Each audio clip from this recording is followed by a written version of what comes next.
Hello, welcome to Smileys. Tonight we're discussing chapters 15 and 16 of Forge of Darkness by Stephen Erickson. Yeah. And this is obviously a summary episode, not the discussion episode. You probably know this, but we've forgotten to actually add a spoiler scope for a while now, so we're going to remember to do this here. Spoilers Miles on Book of the Fallen, spoilers Miles on Empire, and spoilers up to and including chapter 16 of Forge of Darkness. No further. I am joined by Maura. Hello, Maura. Hi, Lee. How are you? These chapters are big, so I'll say fine, but not great. No, not that fine. Yeah, not that fine. Yeah. You? I'm okay. I can't believe that we're almost towards the end. Yeah. Because we only have 4 more chapters, so that's 2 more. 2 episodes. 2 just summaries Not and 2 2 discussions. sense, 2 recordings. Yeah, you get the idea. You get the idea as well. So, yeah. It's rude to point, I'm sorry. Not point. Sorry. I'm not gaze longingly at the camera next time. Oh, Sorry. God.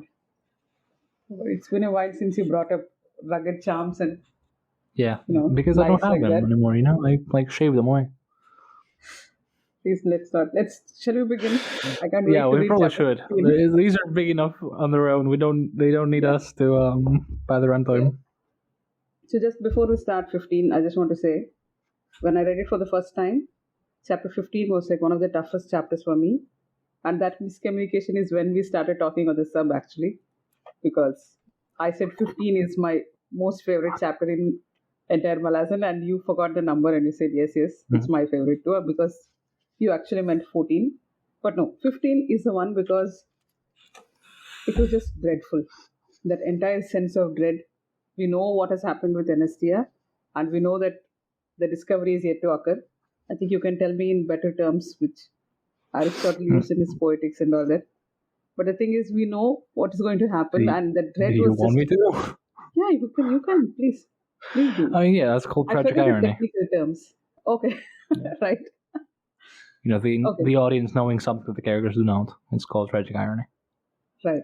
So I was just waiting for the ball to drop, right? So it was very dreadful, and it was extremely difficult to read the first time. But now that I know what is going to happen, it is actually not bad.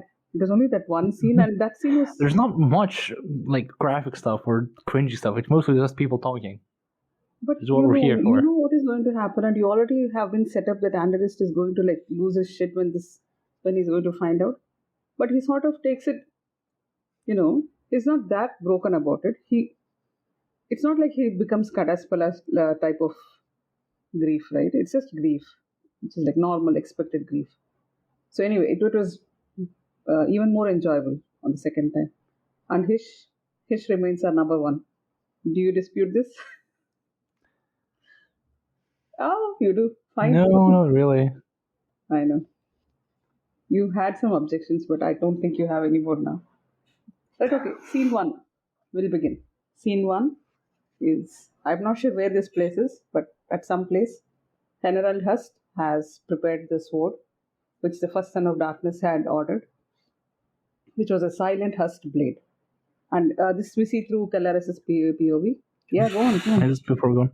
So, in chapter 14, I think it was right. The chapter right before this is Kadaspala thinking, how will Amanda answer this? Yeah. And the chapter begins with first son, take the sword in your hands, which is okay, there you go. Oh, this is good. We take a weekly break, and so we might miss out such stuff, right? It's good that you noted that. So anyway, this is what happens, and by now, Rake is... when I say Rake, just understand that I mean Anomander Rake, and not the other brothers, because Rake is their Rake. So now he is pitch black in color, and he has white hair, and I think by now you should I think you'll agree with me that this episode should have been sponsored by Pantene or something. It's just endless descriptions of his hair, which is shimmering and rainbow colored and looks like rain and looks this. It comes up 5 times, I think. I don't know. So this is Anomander now, and once he's given the sword, he doesn't reach for it immediately, and General wonders is there a problem? Are you not happy with this? And he says that, the tongue of this blade has been severed right at the root, but if it has any voice, only he can hear it. And Drake says, yeah, I can hear it. So the plan is now to take this to Mother Dark for her blessing. Silchas says that if they all go there, Heneraldhust will become midnight skinned again, like the others. And then Anamander asks Anderist, what do you think of this blade? Initially I thought that this was supposed to be a gift again to Anderist, but it's only this time I realized that no, it is his own sword. I thought that, like the Hearthstone, this was also a gift for him. So, yeah, so that is a mistake. Now, Anderist is sitting there impatiently because he has to go. He's getting wedded. Yeah. Yeah. And he says that, what does a blade call itself? That's more important. You can interrupt me, yeah. No, yeah. Go on. And Anamander says, no, he only hears the promise of purity. It doesn't call itself by any name. And then Herald says that this blade demands the purest hand. This is something we have read in House of Chains before. When he was, you know what? I can hear my own echo. Is it gain high or your volume high? Probably both. So anyway, so this is what we have already seen in House of Chains. Like, when Anderist hands over the sword, he says that you have to have the purest of intentions when you touch this blade. And in the hands of a king can become a tyrant. In the hands of a tyrant, he can become an abomination. And in the hands of the broken, he will break all that he touches. Which is a little sad if you think about it. So then he explains that he made this weapon in the first forge. So the first forge is something where the first fire was found by the dog run, even before the dog runners. Like it was found by the Erisel people who have now gone down south to, I don't know, savannah regions or something. And he says that one day, Heneraldhust will be a child again. Because a child is pure and he wants to know if Mother Dark's darkness, whether her power is actually pure or not. And will her blessing be like that of a child? This is what he wants to know. Now, my question to this Heneraldhust guy is, has he met any children? Like, no, I don't know. If you met people, then you know that children are not like pure things or anything. They're brutal. They're mean, mean people. So anyway, Rake is irritated by now, and he says, "I don't know anything about Mother Dark's power. You should just ask her." By this time, Anderist has had enough. He tells Rake just either take it or deny it. Be as simple as a child. And then Rake says that every child wants. Oh my God! Oh, please carry on. So every child wants, but not all wants need to be, answered. With this one statement, I want to say that Rake is not the shittiest father. With this one statement, no disputes allowed for this.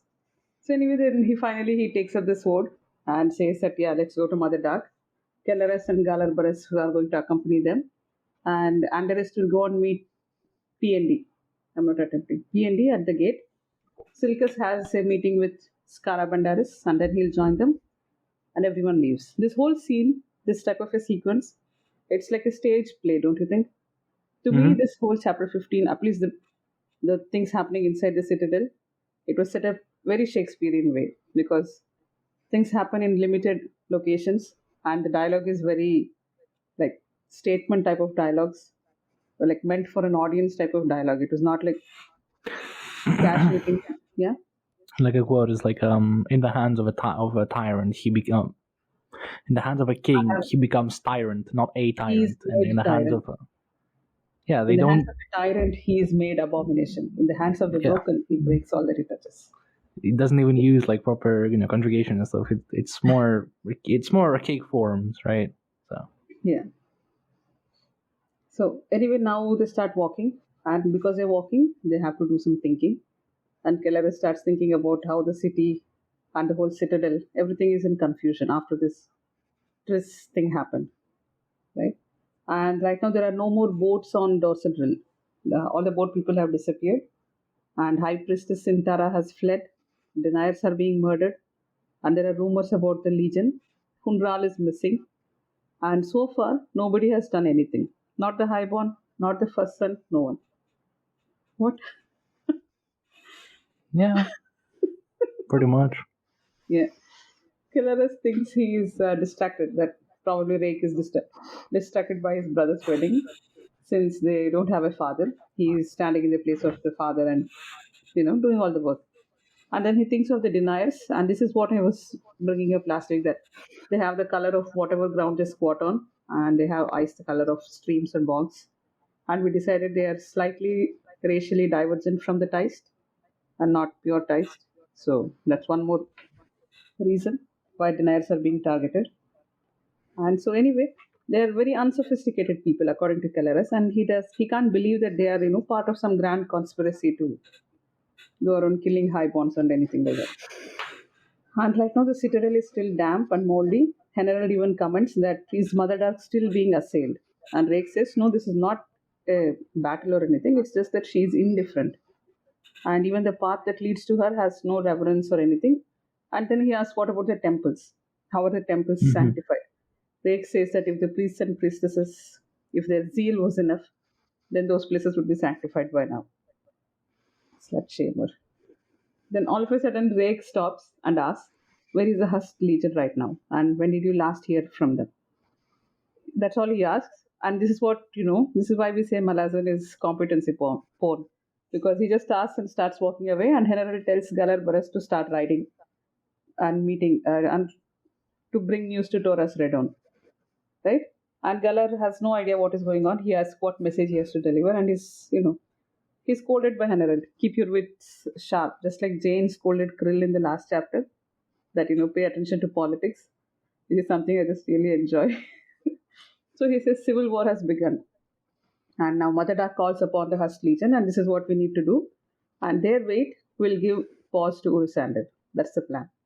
And Rake says that, none of this is happening with Urusander's knowledge. And you know what General calls that?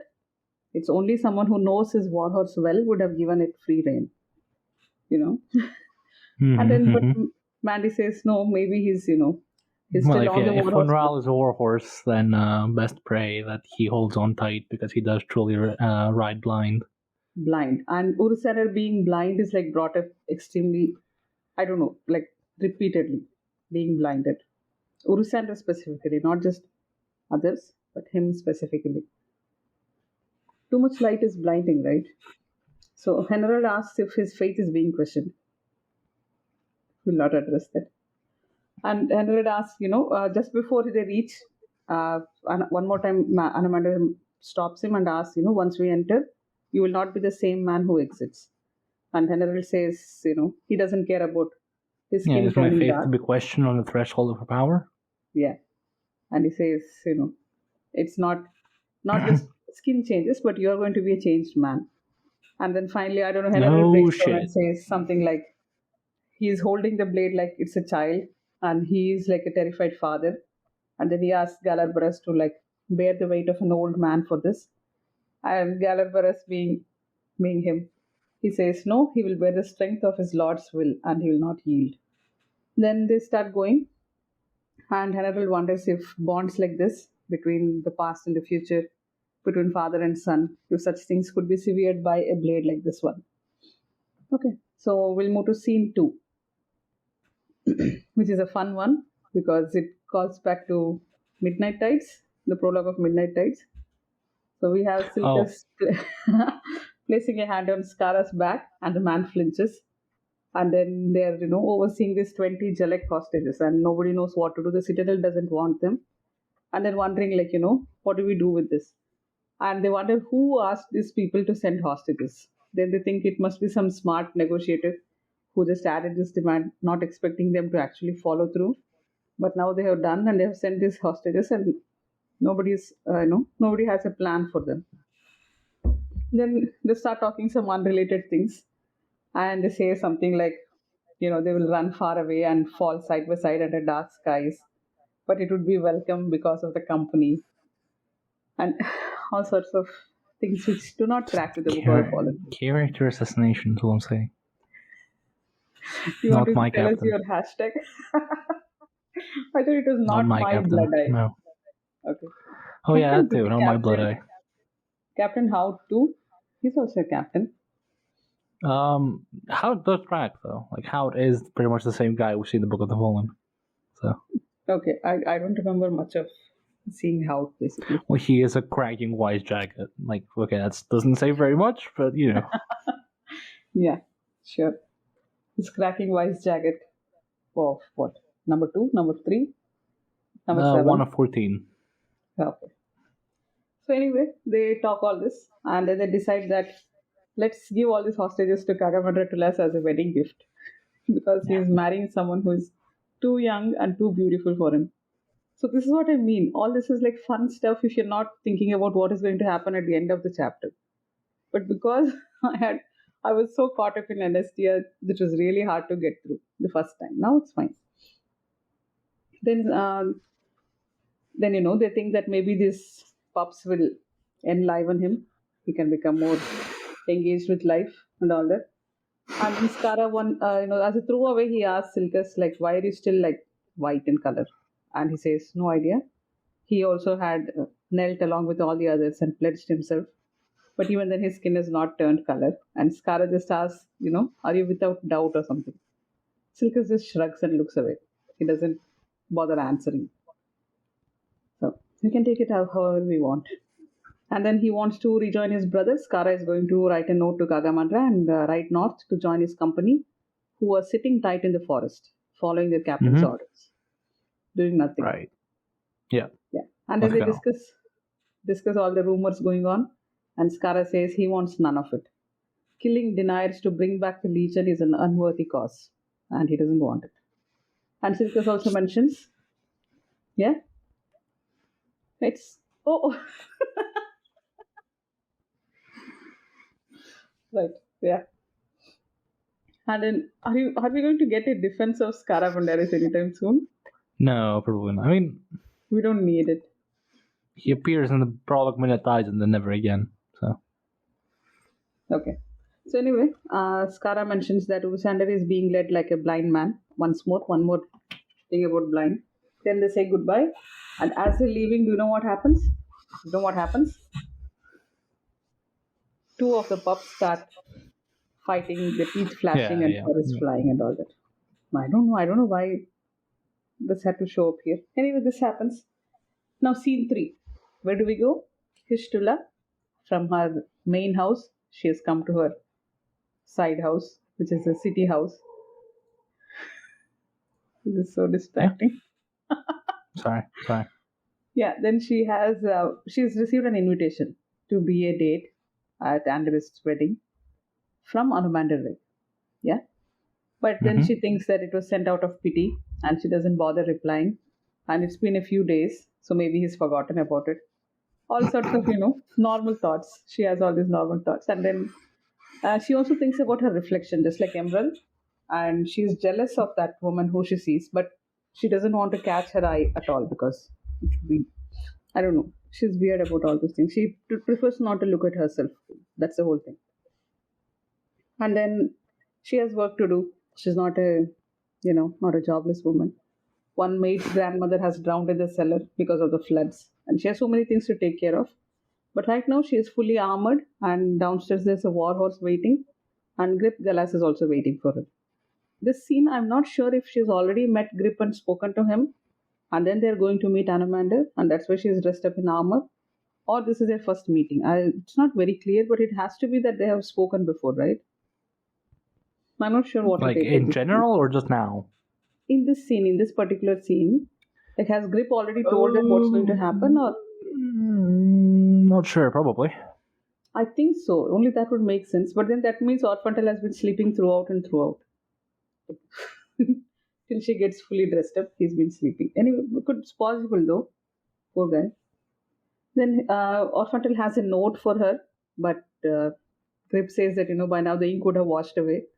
This is so typical, right? Like so typical Malazan that you have an important note, but you're pretty sure that it's gone beyond repair. But it doesn't matter because you can guess the contents because obviously Sukul would have sent it, which these guys figure out right away. So it doesn't really matter, right? What she's written. They're going to meet her soon anyway, hopefully. I'm not sure. So Grip would have gone straight to his master, who is Anamander Rake, but since this noble one boy wanted to meet her, he had to come with him. Because He's not highborn. He can't defy highborn orders. So they're here. Hish and Grip have known each other for quite a long time. Grip Galas has been helping her have secret meetings with Anamander because I don't know, Nimander supposedly should not know that they were meeting her. It's just very typical. And then he keeps staring at her in a strange way, and finally she asks him, like, what's up? Why are is there something else? And all he says is, it's just good to see you again. Right? And now they have unpleasant news to give to Anamander, and so they start writing.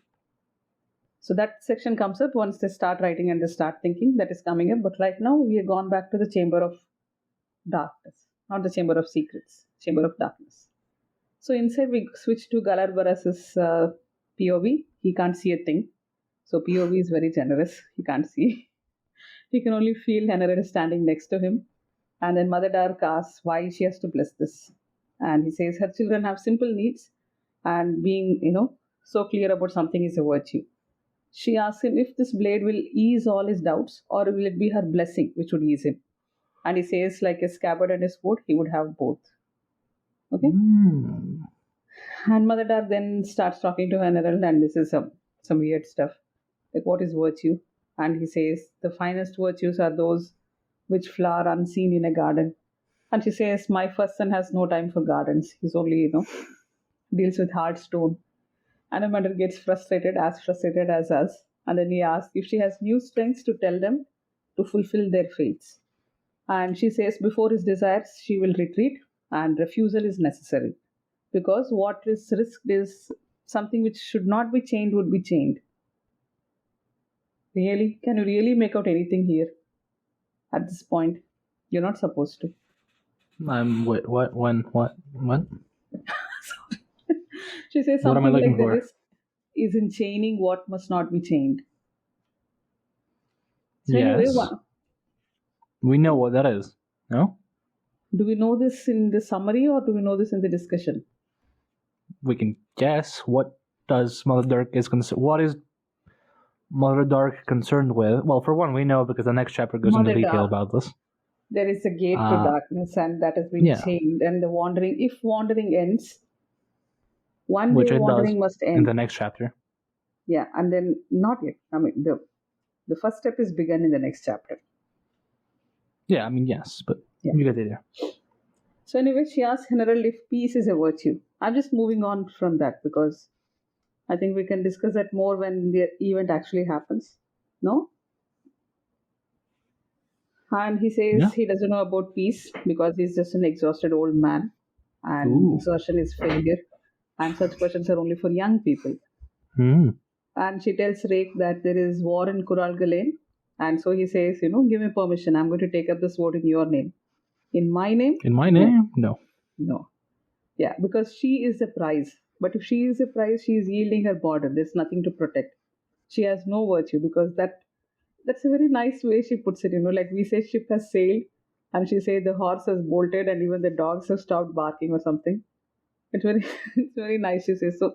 She has no virtue. She has no holiness because she was immortal for quite a long time.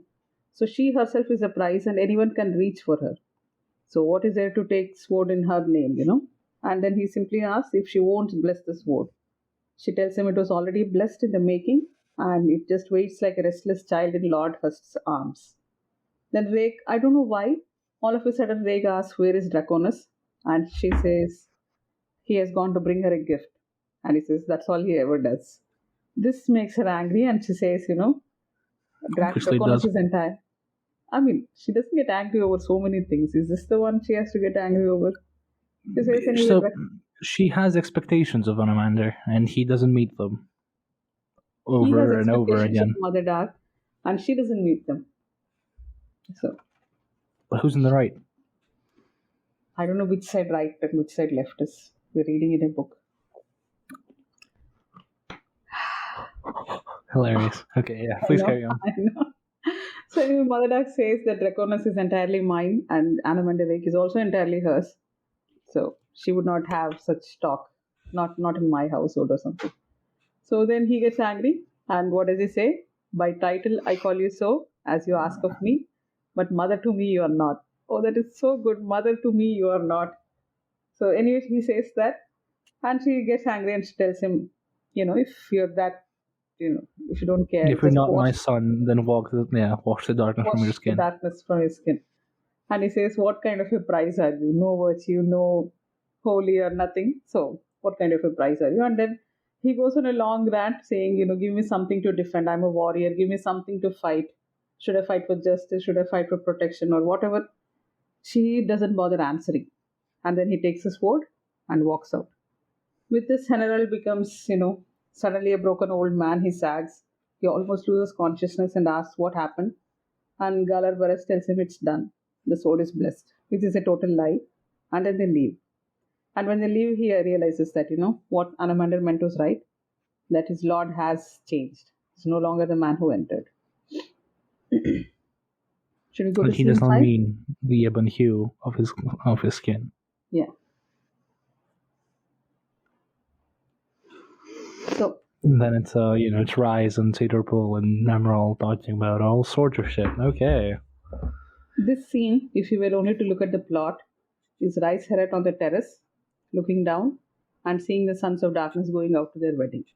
That's all. We can move on. We can go to the next scene. But no, Okay. because we're not summarizing plot. We get to think about his thoughts. He is a historian who writes nothing down. Why? Because history is not a dead thing. It is a present, and every detail in this present reaches back to antiquity. And the best metaphor he can think of is the river, Dorsenrill, which, as if it were a metaphor for the present. It's crowded, people can barely hold on, they're all swirling on unpredictable currents, and there are bridges to an ideal future where those bridges are so high that they can hardly reach them. Those bridges just cast insubstantial shadows, and you can't walk on shadows.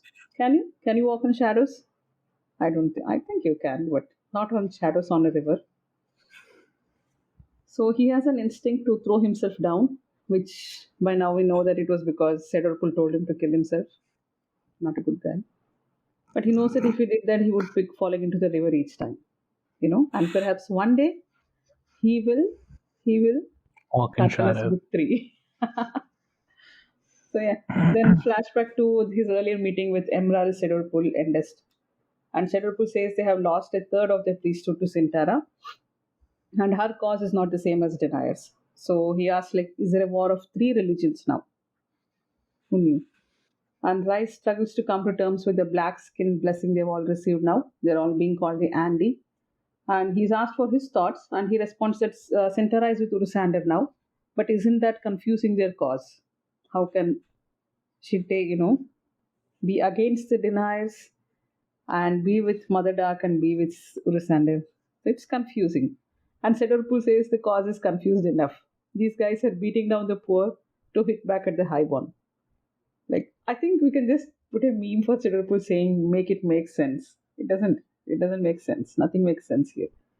So then Sedorpul asks if Mother Dark is going to disavow the Legion because they're striking the deniers in her name, and all Emerald does is winces. She has no answer. And then she says something like, if all their faith is nothing but holding on to faith, is that what faith means? Rice says they have definitely made this god, but they have proof of her power in their skin. And you know what Emerald says for that? From Wins for Power? Is it hers? Yeah. Something like this. Oh, you went to capless speak, right? So I did, yeah. I was subconscious completely. Okay, God. This is the shit that kind of does to a man. Yeah. Anyway, we're nearing the end. Fall of Light is going to be a breeze, no? So Sedorpul says they must find resolve. They can't be doubting anything now. And, they have been split into two and they must make meaning out of this. What does that mean? I understood it as because they're split into two, they have to like stand opposing each other. They can't say we are two parts of the same or something like that. Then Emerald says there is no more meaning beyond the division itself. That's all the meaning there is. And right now, the river god has yielded his place. Sintara has fled. And all Mother Dark wants is peace. And with this, Sedorpul thinks that, being silent means you've surrendered. He doesn't like it. Rice quotes Galan. I think there are two Galan quotes in this chapter. Something like, beware easy victories. Yeah, be very easy Mhm. victories. And Sedorpur says words are not going to win them anything. Nobody's Yeah, doing but anything. we need to bring this up. Yeah, please, what? So he quotes Kalan, and then Emerald's like, "Yeah, but where is he?" And Rice says, Oh, yeah, "He I has skipped made that bit. himself a ghost and walks on sheen. In times such as these, no poet is heeded, and indeed is likely to be among the first to hang from a spike in clanking concert with crows." And if that isn't Galan bitching, I don't know what is. This also is the same thing we see in Midnight Tides because we have been calling back to Midnight Tides in this chapter, where all the not Midnight Tides, Reaper's Gale. Okay, anyway, Lether. We're calling back to Letheras here. Don't they just start hanging the academicians and Oh yeah, yeah. scholars and you know those people, the people who rejected the who's that guy, the invigilator guy, Garros? Kind of make that, yeah. Yeah, Great that's guy. nice. Top notch. It's so nice when we these books like directly remind us of Book of the Fallen. So Sirupul says all this, and then he decides that when is anybody going to take a step? Only when the enemy goes too far. Is that when we are going to act? And he keeps ranting Mm-hmm. that this is a time of indifference. We live in a time of indifference, and wolves will attack them if they see weakness. And Rice says that wolves will be just true to their self, and if they act too late, you can mute yourself and do that. No. Does it make noise? Oh, I'm sorry. Oh It will fuck. get recorded anyway. That's okay. So anyway, and if they act too late now, they will overcompensate with zeal, and everybody becomes a loser with that. Sedorpur says that as a historian, he is mocking his past lessons, like he scolds Rice, and Rice says that of course he is. He has those past lessons deserve to be mocked because nobody learned from that. And as Sedorpur continues to rant and say that we are the useless ones and all, Rice finds it even more ironic that he still doesn't understand that we are making a mockery of past lessons and nobody is hearing them even now. So it's good fun. Rice is fun. And then finally he says, go I throw would yourself. not say Rise is fun. I He think is Rise like the fun. exact opposite of fun. He is dour as fuck. I mean, after seeing Duiker, Rice is like a ray of sunshine, seriously. Oh, I guess he is. Yeah, I guess in that Yeah. case, yeah. Duiker's actual inner monologue is Scylla is too bright and too. Nobody can be, sad around this woman. I'm going to start avoiding her. He's at that level. So then he says, throw yourself off the tower and walks out. And Rice says that, the more. Oh, he doesn't yet walk out. Sorry, the scene still continues. And Rice says that it's more braver to live through history. That's the bravest thing a historian can do, which Dilkar has already done. Now we get one more Galan quote because, why not? Just, do you want to tell me the Before quote? that, Is that before that? I the might entire thing have is a section. slightly moved the scene, but yeah, go on. Tell me what was there? So, um,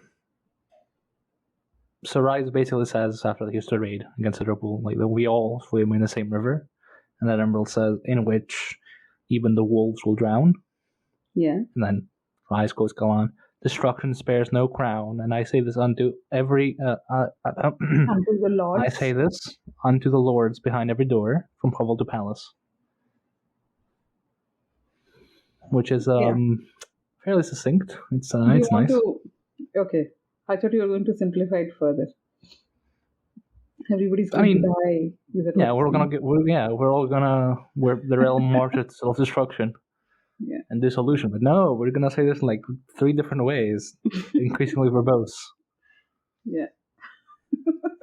There is a subreddit called Increasingly Verbose. I don't know if you've I seen know, it. like this. So you know, Carcanos is right? literally that. Like Fall of Light is even more increasingly verbose. Like in Fall of Light, you'd have like 3 pages worth of just this, Can't wait. Yeah. just to get to the point of oh, we're all gonna die. And then Walk in Shadow. I don't know if you read like the prologue which Steve sampled for Walk in Shadow, which is I literally didn't. this. I But, didn't. I didn't read that. okay, No. it's we'll get to it later. But yeah, Sure. it's great. Yeah. Okay. Okay. So anyway, Cedarpool has had enough. Would you know what insult he throws at them as he's going out? He call he calls them. I can't think of a more childish insult. He calls them keepsakes. You guys are all keepsakes, and you're just going to sit on the shelf or something, and then walks out. And just he's hesitant. He says that we came here to talk about recorders, and he says he's another keepsake. His mother does own keepsake and walks out. Then Emerald asks, is he going to go and join Sintara now? He says he Hmm. just wants peace. Standing still is tragedy. He doesn't want that. Don't bring that up now. Keep it for the Sorry. discussion. Yeah. Yeah, Emerald and Rice, they are now looking at a tapestry after this guy walks out. And this tapestry shows a creation myth which we better pay some attention to. Because it shows that the first heroes have killed a dragon goddess who has many heads and they have drank her blood, which makes them so powerful that the Azathane had to get involved. And it is And this by the loss way, of. yeah, it bears noting that this is like the creation myth of the dice. This is even before, like, this is ancient history for the dice. Yeah, they don't know. And Rice says that This is a while ago. among a dozen creation myths, this is one of the ones which did not make it. It's like a discarded creation myth among them. So, but we already know that Sagander has taught Arathan something about the first heroes and the age of gifts, and that's when the Discord started and all that. So we sort of knew that this is the event they're talking about. So it is this loss of purity because of the draconian blood that is caused for the discord among Teist. Then he's cynical enough to say that these creation myths are just justifications for a people, and we're all probably meaningless. And then he takes it one step further and says that he likes to think of people in terms of helplessness, and this makes Emerald cry. And then he walks back to the tower. Seriously, just one dour motherfucker. Holy Christ. And back to the tower top, and from there he sees the Sons of Darkness going out. Right? So now we come to scene And that 6. concludes the summary. He's on the terrace and then he watches these guys, has a flashback, and then watches these guys run away. Yeah. It's like Nothing really 6. happened in the flashback. Sedorkul got angry. That's all that happened. Not even simple. It's like a 5-word summary. See, Rise, Herat, flashback, Skater Purple, angry. Boom. Nailed it. Yeah, very good, very good. Yeah, decreasingly verbose. That's the podcast. So, scene 6 is this dog Ribs is almost being washed away in a river, and Grisenfall rescues him. He calls it Providence, and they start walking together. This I've actually boiled it down to just the plot because it's my doubt is that this is just a light-hearted break because soon we're just going to start losing it. All the rough stuff is going to happen, so we're just getting Yeah. a break with Grison because there is not much substance more than being funny. So it's good to take your time there. One of his best jokes is here, or is it in the next section? Where he asks, "Do you have any dog wine?" Yeah. Dog. Tell me, dog, do you have any wine? Yeah. So this was fun, and then And then he goes start. on like, hang on. He goes on about how, hang on, let me find this. Go So, on. Grison disliked the meaning of such details, of like smoke and stuff like that, since they reminded him of all the places he had protected in the past. Strangers stepped carelessly in every garden he had ever tended, and that was a sad admission on all sides. And I start speaking. For they value only what is theirs, and covet all that is mine.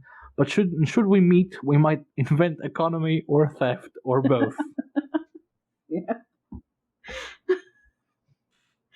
So this is just fun stuff before we do the rest of the stuff. So scene 7, I think one of my favorite, is Hish and Grip are riding to meet the Sons of Darkness, and her inner monologue is 4 pages of a Oh, yeah. complete circle. Yeah, it's a great arc. So first we start with her being irritated that the soldiers' grievances are so ephemeral. She doesn't like it. They seem to want, if they want coin, they'll be given coin. If they want land, they'll be given land. But they seem to want something more than coin and land. They seem to want like equality. Bad name, bad word, equality. So, but if that happens, then if every station is equal, then that means birthright means nothing. How can that happen? Yeah, sure. Quick intermission over, and we're back. Yeah, so if everyone becomes the same standing, then birthright will mean nothing, and that's when civilization will collapse. We can't have a society of highborn, only highborn, because we need servants, we need potters, we need weavers, etc. But these soldiers, they don't seem to care about all those things. Whatever they want, it's for themselves alone. And since they've become a standing army in Kural Galen, they are built to strike. And so, strike it must. Strike it must. That sentence makes no sense if I put it out of context, but there when you're reading it, because as I was typing, I knew that this wouldn't make sense here. So anyway, then she wonders in what way are these highborn acting like a balance against the Legion? Because they're also squabblers and they're opposed to someone who is actually standing at Mother Dark's side for no reason. She thinks all this is a mess. She doesn't like it. And that if a soldier is asked to risk his life, it should be for the sake of worthy things, for a better life. But they have risked everything, and whatever rewards they've got have been cut off from them. I'm paraphrasing a lot here, so if you want to put them in prettier words, please go on. And so they are lashing out now. And then they ride through the posh areas of town, and she remembers, their usual way of thinking that if people live in filth, it's their own fault. Because, like horses, breeding would tell. I do you know how much I hate that sentence. This how much it is used.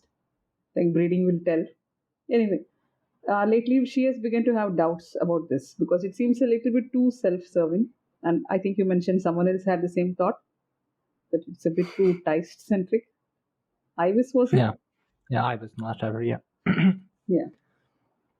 So anyway, the highborn have a right to fear, and the dispossessed have a right to be resentful of all this. And in between is a legion who is trying to take from the poor and trying to take from the rich both. So she knows all this and she's aware of her privilege. So since you mentioned, I can bring in the prettier words. So please do. The legion stood apart, wanting only for themselves, and they now gathered into ranks with weapons on hand to take what the poor did not have and the rich had not earned. And that is just... Yeah. So, right. She knows her privilege, but she feels helpless about it. Which, understandable. And finally, across a bridge, they see the wedding procession and they stop. Gripgalas doesn't want to break the bad news to his master because it's a happy occasion. And he says there is paucity of joyous memories and he doesn't want to assail this one. And she asks him, must there be paucity? This, I don't know, it just, even my first read and even now, this whole scene, it just stays with me. And then she can feel the gulf between these two. He is just a common foot soldier and she's a highborn lady. And his life is at the pleasure of the one he serves. And it's an extremely unfair bargain, but that is a bargain that sustains civilization. But the thought, sickens her. This is why Hish is our number one now.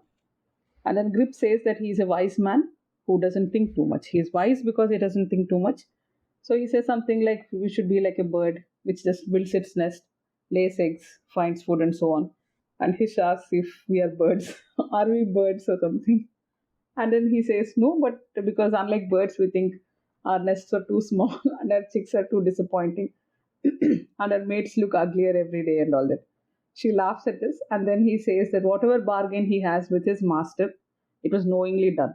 I don't know how there was this jump between her inner thoughts and his words about bargaining with your master and all that. But anyway, this is what happens. He says that it was all entered knowingly and he's content with his life. Then Hish says that he reminds her of her castellan ransom and she misses simpler days when all she had to worry about was a dog's taper. Grip says something, extremely mildly flirty, like, we will miss you if you're back in your castle or something. And Hish is, she's sort of used to these things. She throws it back at him and says, are you going to seduce me now? He claims that he is honorable. And you know what she says? She says that she distrusts men who say they're honorable. And Grip says that this is how she keeps wounding herself. Which, ouch. Yeah. A man who must say, I am king is no true king.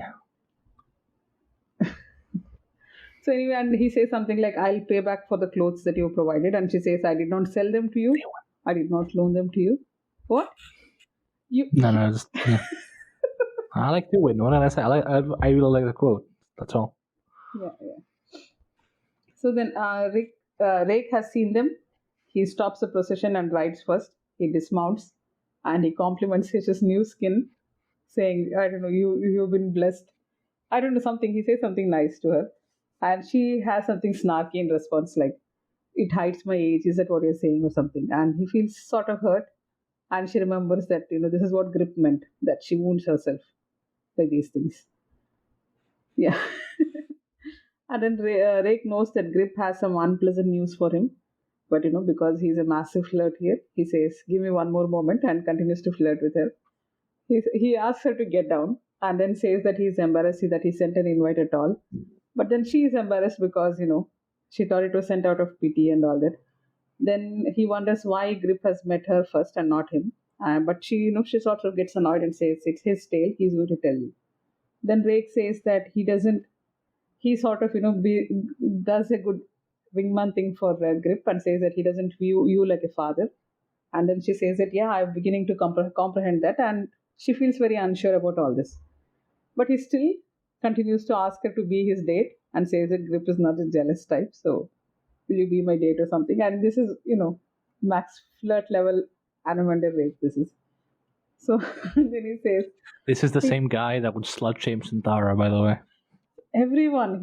He doesn't spare anyone. Anyone who is having sex is fair game for Rake to make fun of him. So he says, "Pity, Lady Hish Tulla. I only pity those who know you not." Right? And with this, she takes his arm, and his wrist is solid as iron. We shouldn't be doing this on video, as if it could bear the weight of a realm and every one of her regrets. I've probably read this section like once, maybe twice. That's it. Yeah. Shall we move on? Do you have anything to add to this scene? There's a joke here to be made about iron bars, but I'm not going to be the one to make it. I'm not going to go there. This is a sweet, flirty scene. I'm not going to talk about iron bars here. Right, no, please, let's continue. Yeah, sure. No, but it's that bearing the weight of a realm is something just, in told the realms, the stone starts sweating when he puts down Dragnipur. Yeah, imagine her choosing Grip Galas over this guy. That makes it even more of a number one for us. No? So scene 8. I mean, yeah. Yes. Scene 8. I'm kind of unimpressed by Mandy's flirting, Because you're not the target here, right? Could be that. Yeah. But also, his brother's getting wedded and he's just like acting inappropriately with one of his exes. Like, "Oh yeah, by the way, I got a big fuck up sword. You wanna see?" Look, that's the whole point. That's what makes him a big flirt. If you would just, say hi to Hish and keep going because it's my brother's wedding, that would be such a, loser thing to do. I don't know. This is what makes him a loser thing to do. Flirting wise, yeah. He stops the procession. He even tells Grip, he knows that he's getting some bad news, and he says, "Give me some time. Let me flirting initiate it." So he makes him stop. His bro is getting married, and he's like, "Oh yeah, by the way, here, let me go block both you and my brother, just because I want to fuck my ex a bit." He's the first son. He doesn't have time. He has to make time for these things. Right. And Mother Dark is not getting him an arranged marriage or anything, so he has to get his chances where he can. And she is also anyway interested in Grip, so all he gets is a date. Poor fellow. So anyway, this is exactly what Silchas is telling us in the next scene. He tells Calaras that for the sake of a beautiful woman, my brother would even make a groom wait. Silchas ruined. Not your winged grief. Is it what you want to say? Yeah. Is that the hashtag? No, he definitely is my winged grief. That's definitely something Silchas would say in, Yeah. Have you read The Crippled God with Silchas and Dulas? Not much. Yes, okay. Yeah, the Prince of the Laughing Cock. Yes. That's the guy. That's him. So anyway, he says that Silchas Ruin says, is he called Ruin in Karkanas, by the way, so far? Yes. Or we just keep hearing Silchas or Silchas Ruin? It's Silchas Ruin. Right. That's his name. Don't ask me why. Because it's cool. It sounds so nice.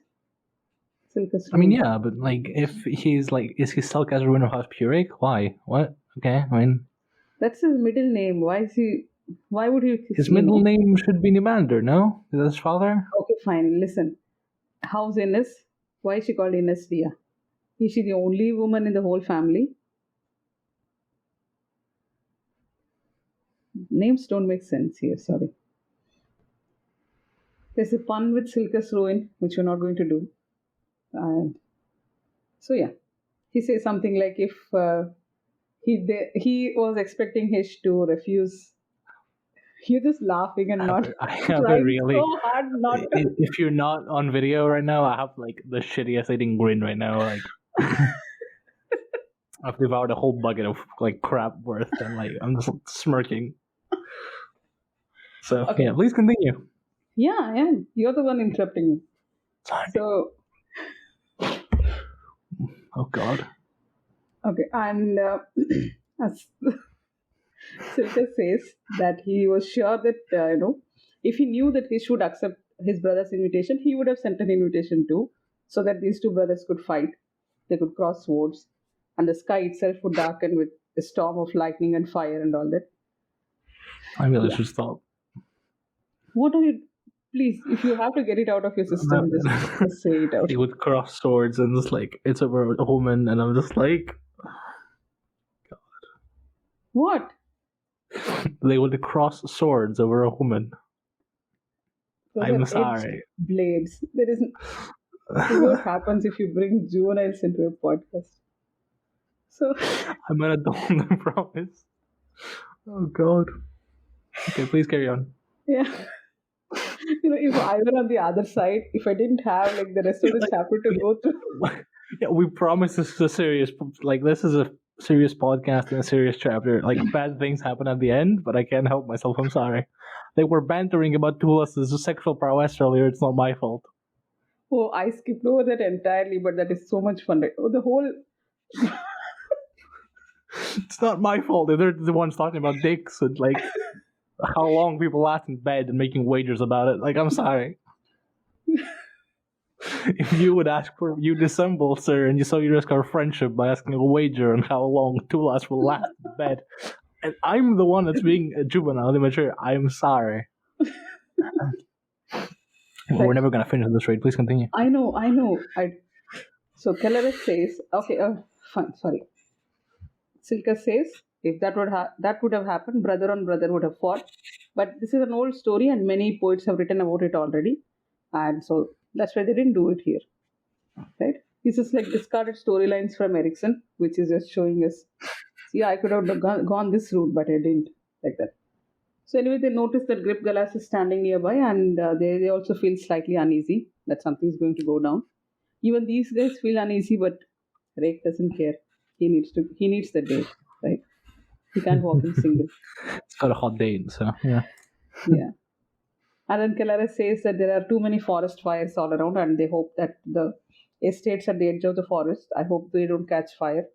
And Silchas says that it's the river god who is still battling these flames, and it will the flames will rise only when the last denier dies, right? Because the river god will also die. And Kelleris says that all the house blades are waiting for just one command to rise up. Silchas says that what would he do if Mother Dark declares that the deniers are, their enemy? And he says that he would never fight for a deity that asks for murder. What? I love Kelleris. I'm so that's the one like quote where it's like yes, thank you. Finally. He's the prototype Malazan soldier because he thinks he doesn't do things blindly. Right? This is what we want. So he knows that murder is wrong. Someone that's all I need to know. Murder is wrong. Yeah. He says something like murder is wrong. Yeah. So if this god is asking for that, then he's not going to follow that. But Silchas reminds him that you have killed before, you have murdered before. And he says, yeah, but that was my own crime. I did not place it on any god because no god can bear such a burden. And Silchas says that the Legion disagrees with him. And he says he is ready to argue with them with the sword.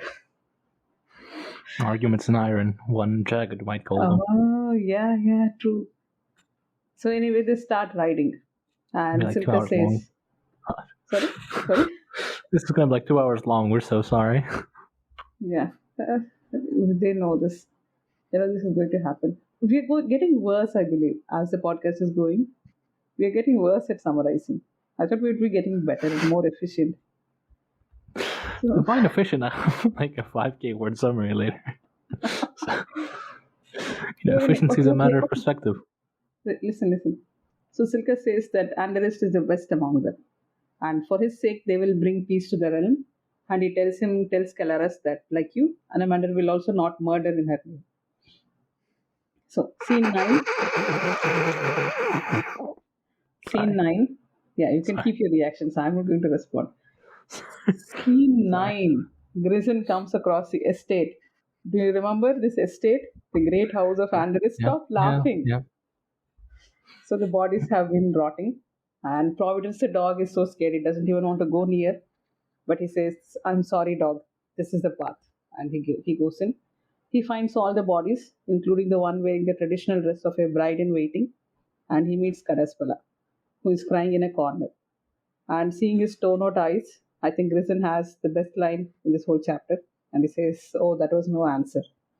And he embraces the man, who initially resists and cries and beats, and then finally he gives up and starts, sags, almost, I don't know, falls asleep or loses consciousness or something. And then the dog comes and lies down next to them. Now, scene 10. And so Grison gets indicted into the summarizing the entire theme of the book in one sentence club, which is fairly exclusive. Yeah. Okay. I'm in the scene. You can ignore me and continue. Yeah, please go on. Yeah. So they have traveled through the night, and Grip Galas is sad that Orphantel is not with them because he is supposed to have ridden that old horse with this wedding procession, and he should have taken part in this happy event, but he didn't deserve all the hardships that he has faced at this young age. And he thinks of life as being some fates are within reach and some fates are out of reach. And then, as a near, Grip sees the carrion birds first, and he rides ahead instantly. He passes Jane's body. He almost mistakes that there is a last fallen house blade, and then recognizes, no, that is Krill. Krill has died with a mangled hand, which, remember, the sense of wrongness. The sense of wrongness, yeah. Yeah. Oh, God. I think, then he stopped by Grison's voice. So, someone got fairly emotional because it's fairly dark. We did say it's dark. No, we may be cracking wise, but it's dark. So, yeah. We had to take a minute. We're back. Right. We're back. So, Grip is stopped by Grison's voice, and as they're catching up, we hear Kadaspala shrieking, "Who comes?" And I think Rake just says Kadaspala or something, and he starts approaching him like, "Where were you? We were all here," and sort of blaming him. And that's when we see that. That quote is just amazing. Like, I have to say, I tweeted it out if you didn't say, but yeah. Oh, I think I didn't see. Yeah. And Amanda, I have been expecting you. We all have. We have a question, you say, just one, and we all ask it, all of us here. And Amanda, where were you? Where were you? That's such an accusatory question, isn't it? So, but then we see that he was actually holding a dagger in his hand. He was about to stab Rake, and Grip stops him. By this time, someone has started howling at the Hearthstone. We were just told that. That's all we are told. We're not told more than that. It's a sword. Yeah? It's a sword. It's a sword. It's a husk sword, right? It's a shitty sword. It's faulty. It just screams. Who threw a husk sword at the Hearthstone and made it cry? Right? It's like it's written on frequency. It just like banged it against the Hearthstone, starts shrieking. That's what it is. So, right. And now Anamander has no eyes for anyone, but he's only staring at his brother. And Kadaspala is crying where Grip has, has him in a headlock or something. He subdued him. Then Rake draws his sword. At that instant, Darius stops crying abruptly. And his last howl echoes for an impossibly long time. And we both decided that it has to be the husk sword which has responded or echoed or something. And before Rake can say anything, Darius says that he's going to name the sword. Rake says, "No, it's not your weapon." But Darius says that it is his wound, and that's why he wants to name it. But Rake says, "No, I'm going to call this vengeance." And Anderist has a nice long speech on vengeance is not a pure path, it is deceptive. And he says, who is to blame for what has happened here? Is it the commander who gave the orders? Is it an unhappy childhood? Is it battle lust? Or like wounds, imagined or real wounds and all that? And vengeance is the slayer of righteousness. So he asks again. And their fucking quote is just like, oh my god, dude. Like, Anderist, the guy who just like, the club of summarizing the entire book's meaning in one word, in one This sentence. whole chapter has been like that. Like God, the entire thing so has good. been like, we can just stop at this chapter and like call it a day. Anyway, Yeah, he I did again say we asks. could. I did say that. Last chapter we did, Oh, yeah. sorry. So he asks that, allow me to name it, and then he suggests the name grief. And Wake doesn't like it. He says grief is weak, it has no strength, it has no will, I will take nothing from that name. And then Andreas says that if you either take the word grief or you're no longer my brother. Wake says cool and walks out. And then Silchas also tries to stop him. He says take his grief. And Wake says that anyway he's in mourning, so let him mourn for two people now. And by that time, Karaspala That is says... such a dick thing to say, by the way. Exactly. Yeah. Don't be And like then that. Karaspala says something like, he's got Wake's portrait now, finally, after losing his eyes. And then Anderist is crying. He asks, will no one share my grief? Silchas says, I'll go bring him back, and walks out. And then he asks Karaspala that I have your sister in my arms. Won't you join me? And he says, you're the reason for all this to happen. You seduced her to marriage and she was never for you and all that. So Look on Karaspala, me, O forgotten son of yeah. darkness, for I am your child, your malformed, twisted spawn. In these holes see your future if you dare. Yeah, he says Even that. when he's blind and crazy, this motherfucker just like spits quotes like, oh. So he says that, and Grip Galas gets really angry with him and starts hitting him. And that's when Hish walks in. Till now, she was missing from the scene. She walks in and she tells him to stop. And then Grip says that, I'm sorry, my lady, or something. And then she walks up to Anderist and asks, do you want to tell me that? Do you see my tears? Do not mourn alone, Anderist. Yeah. And she took the last brother into her arms. Yeah. And then the chapter ends because Steve hates you. I guess so. Yeah. Do we want to go to your chapter right away? So I think, didn't think by I the can magic of add editing, any more. I think by the magic of editing, we're going to snap back to the next chapter. So, yeah. For the time being, we shall see you later. And see you in part 2 in about 5 seconds. 5 seconds. See you. Hello. Welcome back. This is like, I guess, part 2, but not quite. It's the same video. Don't worry too much about it. So, yeah, this is chapter 16. We discussed chapter 15 just before. It took us about an hour. Hopefully with less tech jokes. So, off we go. So, scene 1. Draconis and Arathan are writing, and as such is singing. Classic. They talk of belief as an anchor of convictions, and Arathan assuages his father that he has no beliefs. Draconis disagrees and assuages him in turn that he will search for his mother with a conviction that frightens, and thus, from Drac, he learns nothing. Arathan knows Draconis sent his mother away, out of love, presumably, and bites into Draconis with sharp words. His father replies about him baiting Sagander and how he dissembles while feigning ignorance of the harm that his words cause. After this quick digression of Arathan ripping into his dad, Draconis continues about belief. It guides everyone through life, though the light at the end of the tunnel is often an illusion. In short, Draconis tries to warn Arathan of the dangers of living through life with strict and harsh convictions. Strife is coming to the world, and Draconis is a lodestone for it. He gave Mother a gift, which Arathan interprets as his love, and does raise some pretty interesting points about how Draconis views love, but his father corrects him. He does not mean love, he means power.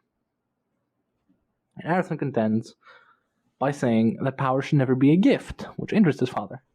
Arathan then goes on about the tirade, about gifts, and hunger, and expectation, all the while he's thinking of Farron, which seems to be, word for word, not quite, but you get the idea, the warning Grisenfarl gave to Draconis a few chapters ago. Arathan, if you remember, was passed out drunk during that time, so Draconis hearing this warning twice by a different individual sent him the spiral of thoughts.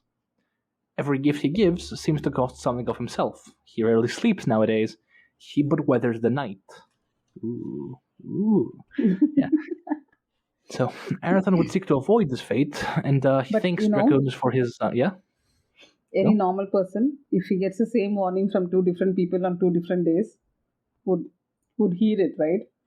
He wouldn't say, how do you know this, and then continue doing whatever he wants to do. Yeah, please go on. So, yeah.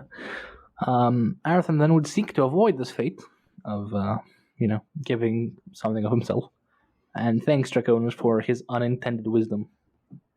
Draconis merely makes a comment about Zagander, and Arathan responds that Zagander is so self-assured of his own beliefs that he refuses to entertain others before they enter a house of sorts, rather the yard of said house. Yeah. A house that is created by their own presence, a house created by their belief. So belief does indeed harbor power, but it is also often deceptive. Father and son continue discussing belief for a moment, because of course they do, before a figure, whom we later identify as Rastas, steps forth from the house, dressed in blood-stained silks and wearing a shit-eating grin that Arathan would gladly punch from his face. But Erastus then says that, wouldn't you rather kiss it from me? Okay, you get the idea. He's like snarky. It's Erastus. Murder is how fun. much fun must it be to look at this guy? He murders two Jaghut in like 5 chapters. He murdered 2 people. Is that? Sorry, I shouldn't be saying such things. But anyway, yeah. So Erastus then waxes poetic, somewhat, to Draconis. They are bound together by his artistry, and though Draconis would seek to sunder that binding, the journey that the suzerain set upon him was most enlightening. Yes. You know what we should do? Yeah? If you don't mind, because you're going in depth, in detail. Can you tell us a bigger picture of what is going on here? Because sometimes we can forget the forest for the trees. Basically, Erastus comes before him and gives him a big gift thing of called folded darkness, a folding of night. Which he created with Garrus's blood to bind night into something. Anyway, he then hands Draconis a Darren, a folding of night, a small angular disc made of blackwood leaves. This sets a dangerous precedent, which by Erastus' words would see the death of the old ways. No, yeah. To make a long story short, then Draconis forced order upon chaos by binding night into an object, and Erastus would follow suit. The binding was done by blood, and now only now does it dawn on Draconis that he actually killed Garrush. And as Erastus disappears, a swarm of bats descends upon the two of them. Now the bats are presumably some Azathani searching for. Is it? I was thinking it's like the Loki rival or something. No? Maybe. I mean, it's some sort of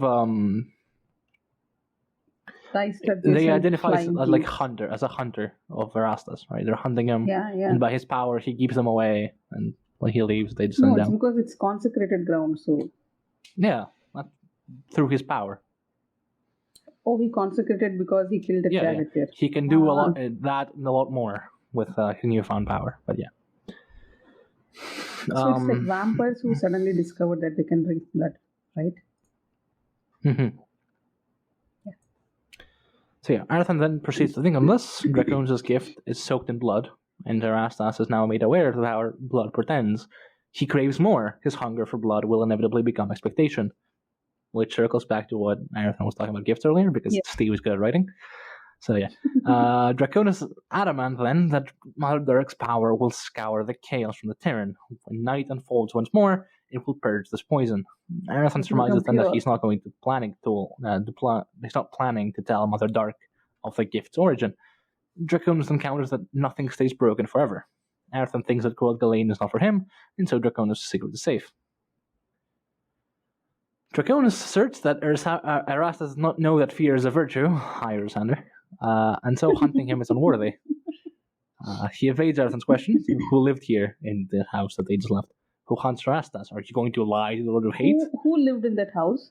I have no idea. So we don't know. Fine. I thought he knew something. Some Arathan, presumably, but we don't know who. Yeah. And he rides away, leaving Arathan trailing behind to think, because he's writing. So he once thought of hurting his father. For that matter, he once thought his father was a much greater man than he is now. But he understands now that Draconis knows nothing but hurts, which is just raw. He speaks a private language that only he understands, and he is hurt when others misconstrue him. Arathan would have none of this. He would seek out Farron, when their child would be born, weather the storm and venom of the border swords, and take her away. Away to a world that did not feed on blood.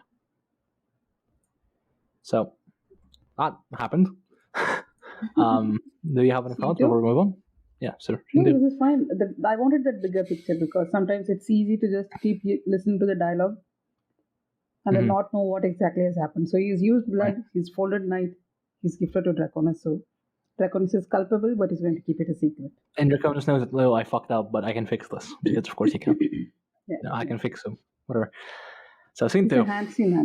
Right. Yeah. Korya and Haut are walking. They're walking through the ruins of Jaghut civilization. And they're thinking. And Korya is not particularly happy with the whole thing. She's menstruating, she's in pain, she's been walking for too long, and Haut is just being awfully stoic about the whole thing. Just talk to me so I can snap at you and feel better. It's so fun, I know. She wants him to open his mouth and say something so that she can snap at him. And Haut is so aware of that he's not giving her any chance. He's just keeping quiet. They're like made for each other, aren't these two? Okay, at last they come upon what Korya calls another monument to failure, but Haut instructs her to make camp. They find a dead-looking plant, and the Jaghut tells Korya to pick the driest-looking leaves to remedy her foul mood, which is just... Okay, I know Jaghut humor is very difficult to summarize, but, bear with me. Yeah. So not to belabor the point over much, but Korya is not happy with the whole arrangement. Along a comment from Haut about the Jaghut ruins being the wilds elicits a long conversation about civilization.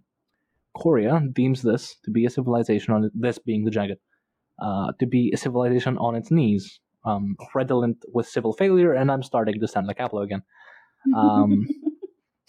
It's fine. Haut then asks how one measures civilization as a form of progress. Korya is in the mood for more lessons, but Haut's humor diffuses her, so she humors him in turn. So, the progress of civilization, Korya says, is measured in its gifts to labor and service. I'm gonna basically quote in their thing because it's really interesting and there's no good way to summarize it. So Haut then asks the logical question: how does one measure the decline of civilization? Korya earlier supported the notion that the coalescing of intent, willingness, and capability are what ease people within a civilization, and so she expands. When a civilization declines, though intent remains, willingness fades and capacity is called into question. Yeah, rather not capacity, capability. Capability is called into question. Yeah. Civilization, then, declines and dies when justice cannot be meted out to those at fault because blame cannot be accorded to them. See? See where they're going with this? Yeah. See? Steve's good at this. Yeah. So, okay. So, there's a bunch of symbolism here about Korya's role as a Maibi. Why bother filling her with such mundane tasks? And Korya thereby concludes that Haut is intent without capability and entirely devoid of will. One could then say that Haut is a microcosm of Jaghut civilization. There's a couple of quotes here which are basically just Haut tells Korya that she talks too much, increasingly verbosely, and then Korya calls her in return that he is a failure of civilization, he and the Jaghut, and then Haut yeah, indeed I am, but I would also be a shit teacher if I didn't teach you the mundane things. So keep quiet and let me talk. And they talk about it in the most verbose way, which it's both hilarious and exhausting to summarize, but it's so fun. I think you have to say that I have been too long in civilization to understand the mundane cogitations of its basic requirements. The mundane cogitations. It's just the most verbose way to say. And you know what she calls you him talk back? Too much. Instead of saying you shithead, she just says you are intent without capability and entirely lacking in will. Just imagine debate shows like this. Sorry. In the meantime, they arrive at the back of the tower, where there's a big hole instead of a garden. I don't know why. Well, I do know why, but... Is there a reason for this hole? Do we find out later? Yeah. Later, Erastus and Chetral in the very next scene have just dropped a whole bunch of earth. Yeah. Because Sedge asks him, do you know where this came from? No. Just dropped it on him. But yeah, and so we'll get to that. So yeah, so Korya contemplates murder for a quick second as she makes preparations for the fire. Before half nude, and I'm saying half very generously, Jaghut comes in with a loincloth. Are you questioning his prowess? I'm not questioning his prowess. Yeah. So his loincloth, his loincloth failed to hide the lower half of his manhood. So that would be Varandas. Which, by the way, Varandas in the Book of the Fallen is unequivocally female. Yeah, and here, because it says lower half of manhood and such thing, Steve had no choice. He dug himself into a car. Yeah. So yeah, that's all I'm going to say. Anyway, So this so is the second gender swap we are seeing between because of fallen and here, or yeah, banter and verandas. yeah, Okay. and there's more to come. Is that? Yeah, No, Arathan that is a is that is female in the plot. People God. That's the plot thing. No. That was intentional. This was like a mistake, right? I think it's the other way around. We'll get to that eventually. It's later. But yeah, whatever. So, Varandas is a renowned, I say renowned, very, generously Dog again, maker. scholar among the Jaghut. Is he a renowned scholar? for Is he a scholar? He's renowned for many treatises, conjectured but never penned, because he considers writing to be a mundane task, best saved for idiots. The actual scholar among the Jaghut was Karish, who is now dead. But we do have one treatise of Varandas's on the Jelek Civil War. Supposedly, I don't know if he actually penned it ever. Oh yeah, okay, yeah. But yeah, like how it talks with it when on his first scene, basically, like Varandas had no right. Well, yeah, he did it. So, yeah. you know. So then? I'm gonna just summarize the rest of this fairly quickly. More symbolism and more witty banter ensues as the three of them sit down to drink from overfilled goblets, speaking to Varandas's prowess in exquisitely pouring wine. And to solve Korya's foul mood, Hat has a solution: smoking the leaves that Korya had just picked up earlier. Turns out those leaves had been left on the vine for a few decades, nay, centuries, and thus are incredibly potent. Korya takes one whiff and gets knocked out for a full day. So the two Jaghut after that. Yeah. Go on. I think you're There's like a few quotes like this would challenge. No, more than that, it's that she's passed out, but you can still see the smoke coming from her. This would challenge Selakai Constitution, and it was a lungful to melt iron ore. Yeah.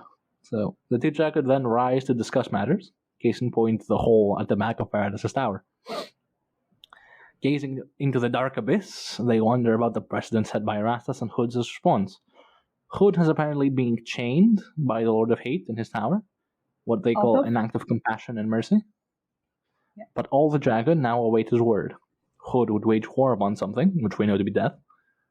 But Hout's solution to this is Korya, as it might be. He is otherwise helpless. What that means, we don't know. Oh, and they also talk about the hole, because of course they do. And they don't know where the hole came from. What do you know about this? He says, no idea. And then they keep looking at it. They keep looking at it. If there's symbolism there, I have no idea. I mean, we are invited to look at this some more. Just look at the hole.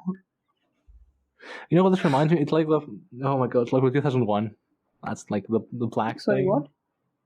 Which one? The black monolith, which just opened with like 4 minutes of black screen. That's how I feel of reading this. Yeah. Call back. Anyway. So, scene 3.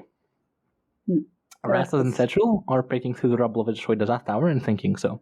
Quick TLDR, what they did is Erastus dropped a fucking bomb, i.e. half a hill, on some Azath/Jaghut tower. They killed the Jaghut within, and now Erastus is painting his tiles with them. He's creating his tiles. His new sorcery. With blood. So he was the master of the tiles, yeah. So we're gonna get into this. So the scene is generally framed through Sej's POV, so we're not particularly privy to much information because Sejal is very shy and doesn't talk very much. Shy, not shy, whatever. So he goes on about Erastus goes on about the history of Exile, how they sprung up from the earth, and how the houses would match the homes of the civilizations close to which they sprung, which Erastus believes. Yeah. It's like the Azath are also following some kind of evolution, right? I see that. Was it supposed to be? No, I don't know. But I don't know if it's like actually like I don't know. That's an interesting thought. Like actually. Sure. Yeah. You're not convinced. Okay. Yeah. So Erastus believes that this constitutes the struggle towards order, evolution and whatnot. So he considers it to be both laudable and pathetic. To make a long story short, Erastus claims that the indifferent cruelty of the universe always wins out in the end, and our pathetic assertions otherwise are substance constructed as argument, as if by our very existence we are proof to the contrary. Erastus is unimpressed, and so am I. Nature. These guys would not have lasted long without creating their own flesh and blood, isn't it? these Azathanae were probably incorporeal in essence, and they've created these structures to stay on, is what I thought. Hmm? Maybe. Maybe. Yeah, it's a maybe. So, yeah, nature in Erastus's mind always wins out in the end. In his view, the only arguments worth having are those with the wager being life or death, else they're meaningless. And Setchel remarks that he won this particular argument against a certain Jaghut living in his solitary tower. Seems that Erastus has something against them. There is, however, a method... Yeah? What? Even this doesn't make me angry about Erastus. Really? No. Okay. I mean, I'm supposed to, I can see that, but for some reason, it's like so much happens, right? Like, you get the tiles, you get some order out of this. Do the ends justify the means? Maybe. So, Sorry. there is... No, it's fine. I'm sorry because I'm saying horrible stuff like that, yeah.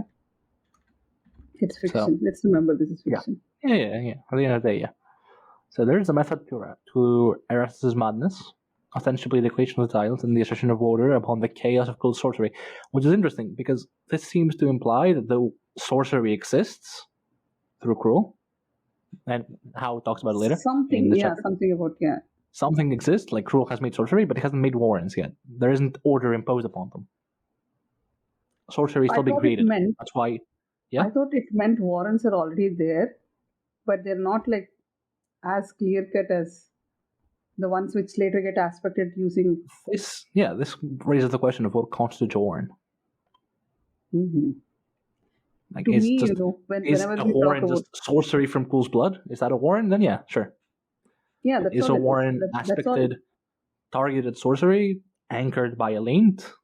That comes later, right? I mean, it's supposed to come later. I don't think it's happened yet. We know that, like, that's a thing that, like, yeah, the lent are aspected to certain warrens in the Book of the Fallen, and because no such mention has been the made only so dragon far. we've seen, the only dragon we've seen so far is dead, lying on like the beach, eviscerated, lacerated. So if that's the one, well, the warrens are doomed. So the idea we have is that holes existed forever, tiles existed forever, and then the warrens came and the cards came. Mm-hmm. Isn't that how we've been thinking? But this seems to imply that... This seems to imply otherwise. That, far that Erastus is using cruel sorcery to create the tiles, and then supposedly the warrens have to come later, or the warrens already exist and he's using the warrens to...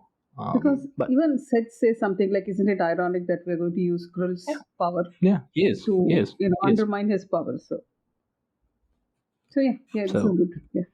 Obviously, this is going to be saved for later because, we haven't actually seen the creation of a warren yet, and we don't see the dice wielding sorcery, right? We don't see them, we have them on the dark, and Korya talks about this extensively later, so we're going to get to that soon, but we haven't seen Cruel Galen as a sorcery being used. We've seen Cruel Galen the realm, but not Cruel Galen the sorcery of darkness, right? That's what the Terran die is for. One could argue that Drake's amazing hair is a type of sorcery on its own, but presumably because it's like completely unnatural. You would not have that good-looking hair after going through the shit that Normander goes through. So yeah, probably we should name it like the hair warren, I guess. The warren of panties. Him and Spindle are the two users. Oh, someone should make a hair shirt with Drake's hair. Imagine. Oh, God. Anyway, digression over. So, Erastus is then made aware of the multitudes that will gather for the feast he set before them, and they would feast unknowing of the crimes committed by their host. Setch is reasonably afraid, which we know Erastus is not, by the way. Erastus does not know the virtue of fear. Setch does. Is it why I like Erastus? Is it why I don't get pissed off at him? Because he's so brazen about everything he's doing. He's audacious as fuck, yeah. I mean, there is some merit to that. Probably. So, Setchel is reasonably afraid because this is their second murder, and if anyone figures out what they've done, say for the Jaghut, well, they're pretty fucked. Erastus doesn't think so. Cruel isn't aware of them. He gropes blindly. And though Dracoonus comprehends, he is also somewhat complicit in Garrus's murder, so saying, oh, you guys are bad, well... It's fine. Shrug. It's fine. Please stop being bad. He rides the Lord of Hate, yes, but the Lord of Hate does not necessarily feel any affinity. for his murdered kin. Draconis will therefore ride to Mother Dark and give her his gift, blissfully unaware of the effects that may portend, which we know is untrue, but Erastus does not. Like, he knows, like, what the Did blood you and the skip chaos that bit within. where he says, Hmm? oh, that's coming later? Something like Draconis might, join up with Lord of the Hate, and both of them will go and seek out Krull. Oh yeah, And I all skipped of that them bit. will come behind us. They would But then fight. he says, They would fight against each other and stuff like that. Which, yeah, okay, cool. so instead This of is Gothos, Draconis. they take basically Draconis and Krull take Night Chill, right? And anyway, do whatever they can do. But I think they forgot who the enemy is. So, Erastus then I proceeds to think we cover are- his styles in blood and gore from his Jaghut, while simultaneously reminiscing about sorcery and ritual, which we've seen before from Triss, right? That the Sheikh would have based themselves in ritual and considers that to be an expression of faith. The habit of ritual, Erastus says, that comforts the user, and that is what makes them fools. There is some shit about, like, a generation of fools and how everyone's a fool, but, like, the future fools are different than the current fools. It's like, okay, it's just Erastus being a dickhead. I'm not going to bother. So, in the end, the two then decide that they need to flee far into the west, beyond the realm of Hisatanai, beyond even the Western Ocean, to the lands of the High Kingdom, seeking to find at why the Hiram? liege of said Is he at kingdom Hiram? is so beloved by his people. There. That's it. We can stop reading here. What is your hashtag for this? Hashtag not my hiking. Not your hiking. Oh, is it what you want to say? Yeah, like, not my hiking. Like, this is a different guy. This has to be a different guy. Come on, like, these are not the legends befitting of the name of the High King. This face does not belong to the legend that is the High King. Come on, I'll be absurd. So, with one last look upon the painted, etched tiles of Erastus' new sorcery, born of blood, Sedge wonders, where did all this earth come from? Good point. So, yeah. So, if you have nothing else to add, we can move on to Sin 4. right, I think we can, but I'm very, very sure my first time I did not notice that this is what is happening here. That these tiles are being created. Yeah, I didn't thing either, is, to be fair. Yeah? By this time in the book, we are like so beaten down with everything that's going on. Oh, yeah. We are so lost, and we're still crying over Anestia that it's impossible to focus on such things. We need to take this time. We need to make, this big picture connections to like understand what's going on. It's so clear. He's literally creating tiles Mm-hmm. from tiles. Yeah. From Azaf tiles. They're special. Made in Kural. So, Scene 4. Korya. Korya wakes up after being knocked out cold within the tower to find Varandas working on something. Yeah. So Hound is out, and apparently there's a queue to kill him. It's hilarious. But Varandas says the whole thing was agreeable to all parties, save for Korya, Except and did grant her a good night's sleep. So really, everyone's happy, save for Korya. I mean, finally she does agree. Yeah, it was fine. I had a good night's sleep. So Varandas descends then on a long tirade about oblivion, which boils down to only idiots consider time's oblivion to be a victory. No. The seduction of oblivion is the arguments are senseless. Yeah, that's endless. Yeah. But before that, he goes on about, like, okay, oblivion, who against the banal, the lack of mental paucity, something like that. That's what he says. And just like they're idiots in increasingly verbose ways. Yeah. So she considers a treatise on the seduction of oblivion, which prompts Korya to think that Hout must truly be exceptional among the Jaghut. Varandas isn't inclined to disagree. Yeah. So it turns out that this Varandas is a very playing nice with way to put things. Yeah. I really like this. I do not disagree, but I find the notion disagreeable. Because most of the times this is what we argue, right? Whatever we argue. It's like I don't disagree, but I find the idea disagreeable. It's really a nice way to put it. Mm-hmm. Yeah. So it turns out that Varandas is playing with dolls, and it's those very dolls that Korya has been playing with for most of her teenage life. Playing, poor fellow. Literally he's he's playing. playing He's here making because he dolls, makes them but and then plays with them. Yeah. So she thinks that the dolls were not her children after all, and runs away to relieve her bladder on the verge of tears. Varandas then goes on. Korya is Hound's last hope. She was set upon a path by Erastus for a reason, and though the Jaghut believed the path was made for them, Varandas wonders if it wasn't made for her instead. She is, after all, the only Thais hostage among the Jaghut. We also learn that Dracona has made a sorcery for her, meaning the Thais as a whole, and that the harsh lessons that Hout taught her. So misleading. He says something like, he has made a sorcery for you when you're talking about it's like, Korya. But I don't even know him. No, I don't mean you. I mean like the Thais in general. And like, Sorry. Yeah. The harsh lessons that Hout has taught her are lessons in humility. Oh, this Erastus presumably, Please don't skip that about the gift of education. I really liked it. So you did? I kind of did, because by that point I honestly got so sick and tired of summarizing the whole Jaghuts. Point of education is to provide a safe space in which you can learn to properly behave in a society, get the ideas of concord. So it's basically a safe space for people to live and grow. It's not just about learning things. It's a place to grow. So I really like that one. So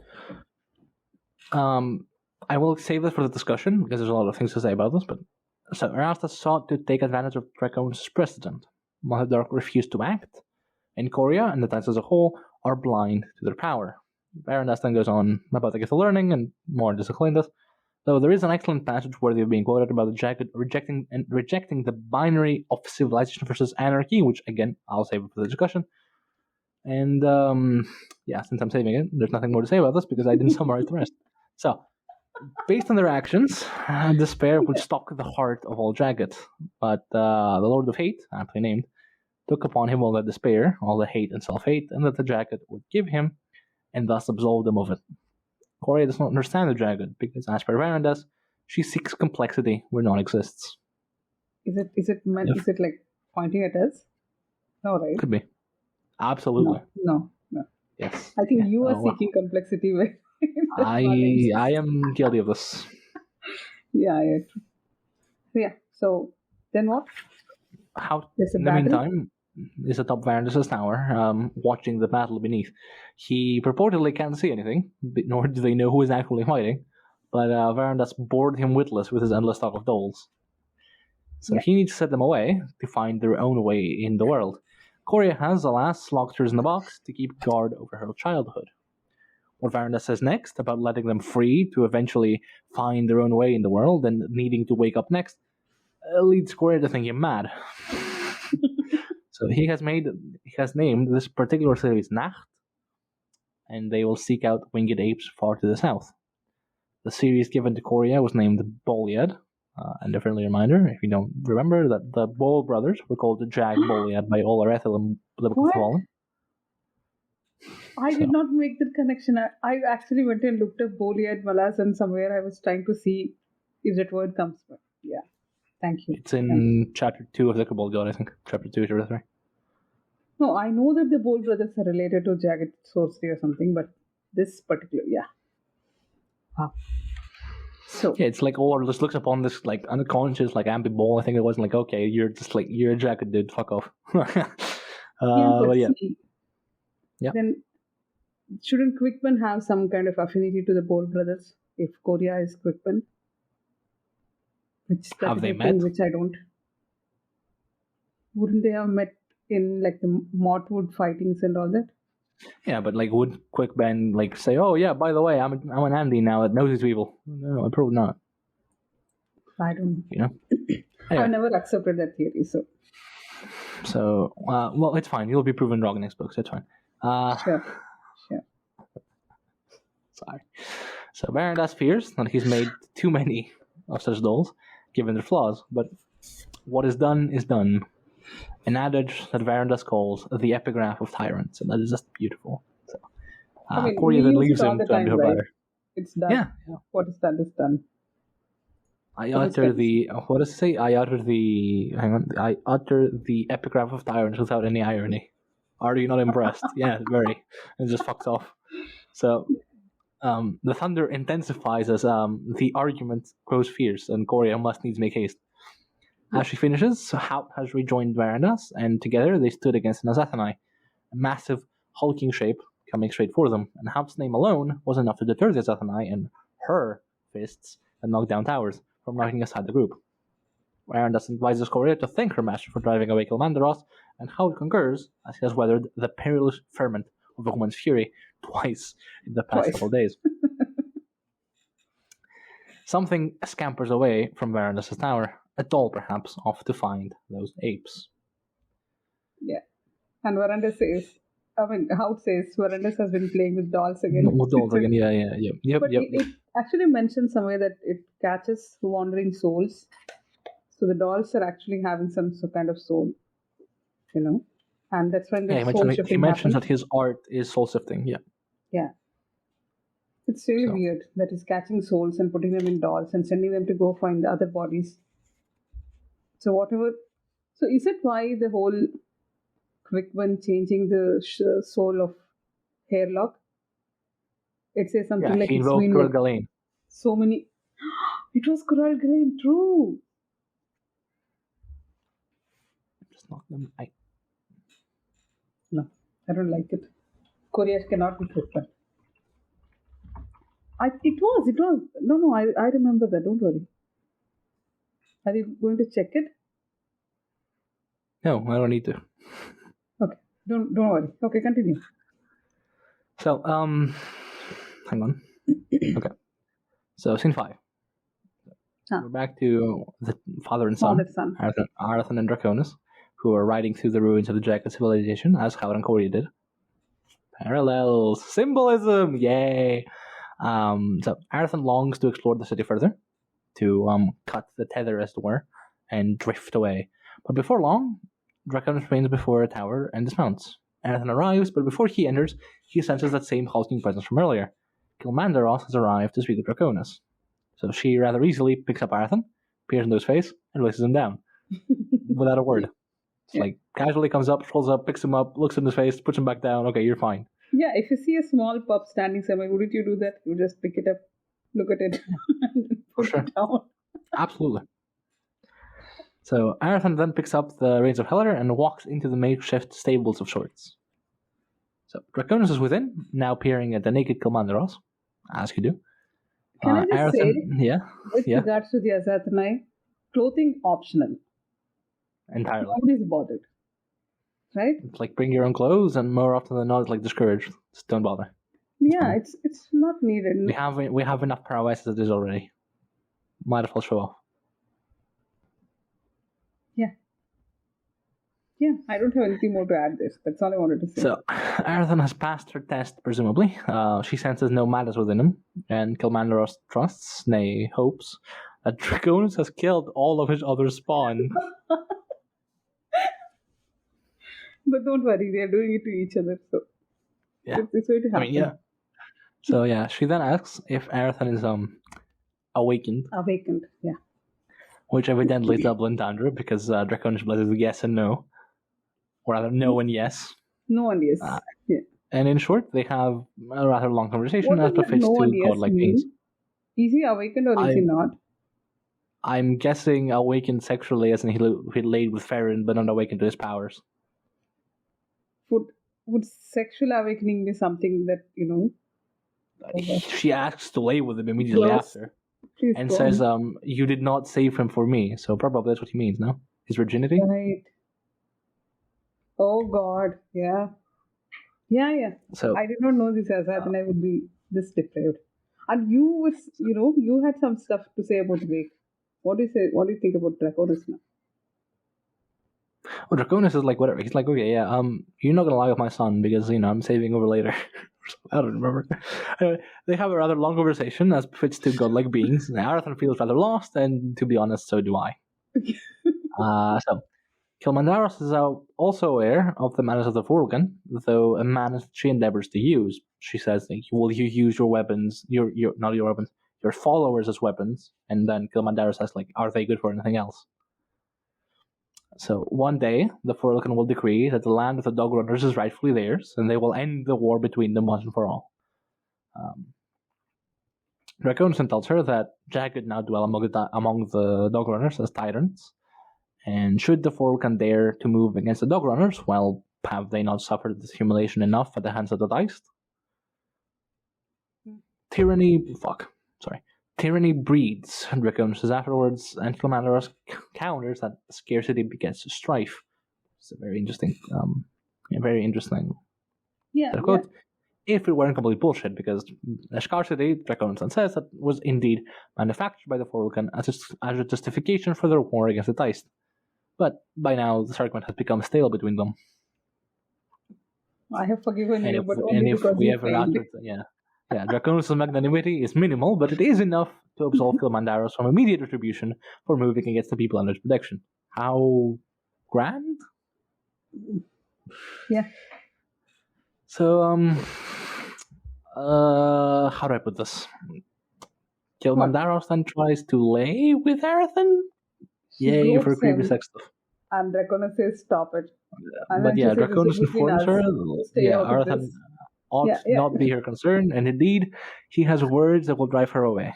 Kilmandaros counters by saying that the suzerain makes love fraught when it should be easy, and fill need with intensity when it should be gentle, which is on point. Maybe she ought to be the goddess of love, and maybe that aspect would welcome the suzerain in his aspect. Mm-hmm. Yeah. She then asks Arathan what he thinks, and his answer, which is colored by his biases, shocks Kilmandaros. She would offer a vastness of longing no one could satisfy, and for that matter, she might already be the goddess of love. Because look at her. We thought Rake was good at flirting. Yeah. God damn. So Kilmandaros then again offers to lay with Arathan and so satisfy his longing, which is, for a goddess. No, right? No means no, but conscious is like Oler, right? He's like, I'm going to lay with you. I'm going to get laid with you. And then she kills Raskin compared to this, which is like, I'm going to, you're hurt. Let me actually salve you. And then she gives him actual good advice later, which is not something you can say of Oler Ethel. Which is like, okay, here's something to kill your son if you ever feel too bad. Anyway. Right. Yeah. So Draconis declines, saying wait a minute. Can you just repeat what he said? To be fair, I don't remember at all. But the clay figurine, the thing that she gave Arathan, with the fire. I'm guessing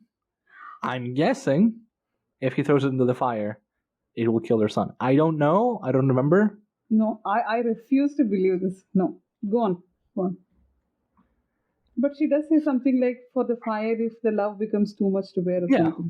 Yeah, exactly. She would say that, wouldn't she? I couldn't hate Olarithel more. I don't remember this what happens, because they bring it up later, and then Korya says her dolls are prettier or something. Oh. But I don't remember. I don't know if it even comes out. I don't know. No, I can't stand Olarithel now. I really can't. Anytime we get her sections, I'm not going to summarize them. So Arathan, So Draconis declines Kilmandaros' offer, saying that the Kilmandaros offers too much, and Arathan yearns to be lost, which, is the Dawn. So Arathan doesn't like that he is the Dawn. He yearns. Sorry.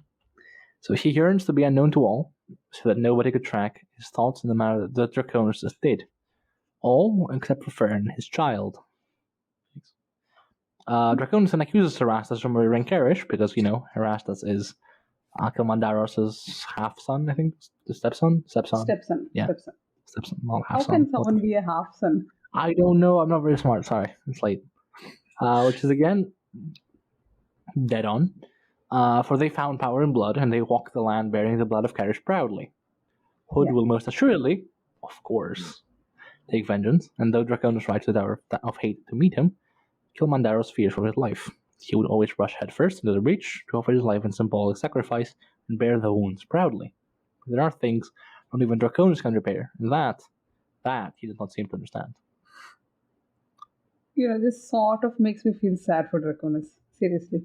You should, honestly, you should. I'm not even kidding. I shouldn't. I don't want to. I've ripped into him a fuck ton, but honestly, you should.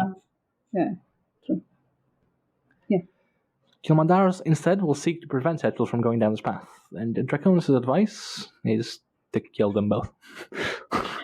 They give excellent advice to each other. You kill your kids, and then he says, you kill yours. So. Yeah. And though Draconis is complicit in this crime, he understands the necessity of telling Kilmandaros this. They both are too far gone. Their mother seems genuinely grief-stricken by this, but knows it is not Draconis' fault. These two sought to murder for a higher purpose, and it was not Draconis that gave them reason to. Yeah. But if it was not Draconis that gave them reason to, someone else would. And if you Someone not else. notice the parallels here between, Legion, Sathanai, they just need a reason to hate, which comes up later. The entire Tower of Hate is one big metaphor. I will get to that. I love it. I love it so much. I did not notice that. I did not even think of that. Yeah, that's very good. This chapter is a pain in the dick to summarize, but it's really good. I know, yeah. I didn't think too much about this chapter. I was just, magic stuff. That's all I was thinking. 2 chapters ago, we're like the most depraved thing in all Malazan. And here we have you should kill your kids. And, they're not wrong. They're not wrong in saying They're not wrong, no, yeah. So, whatever. So, Arathan gives Arathan a piece of advice. Do not let your longing blind you to what you own. And at this point, I'm just going to accept that and the Book of the Fallen is completely different from this one. Different character. Obviously. I don't know who We're going to agree. Yeah. So, before leaving the room, no lies can comfort her now. For her grief and rage is too great, and her wounds born from harsh truths are too many. Arathan thinks on this and concurs with Kalmandar's advice. Though Arathan may be too easily seen through and can offer no advice, Draconis cannot truly fix everything. Is it enough to be seen to try? Big boy Arathan. Does Drake say something like that? In Told the Hounds? I don't know. Maybe. Oh. Probably. Anyway, grief is a powerful weapon, Arathan. No? You're not bringing up that quote? But all too often it breaks the window. Do you want me to? No, it's just that line. Okay. That's good. That's nice. Yeah. Okay. So after a few moments of preparation, a thought strikes Arathan. Have the Azathanai moved among the Diced? Are they able to disguise themselves? Abyss is Mother Dark in Azathanai? And then? Does he ask, are you Azathanai? No, he doesn't ask. No, he does not in the chapter. He tells him later. Straight to his face. He probably actually knows beforehand. I think he knows. By now he should know. Oh god, that easy awakened line. I'm still trying to recover from that. No. Yes. With some questions we should not find answers. It's nice. Yeah. I definitely agree. Yeah, something about humility, I think it was. Mm-hmm. I don't we forget the value of not knowing. Oh no, it's like a couple of Rush. Yeah. Tell me then, what value is there not knowing? Humility, you fool. So scene 6. Oh my god, there's still so much more left in this. There's 2 more scenes. Yeah. Only 2? Which is about 5 pages worth. Okay.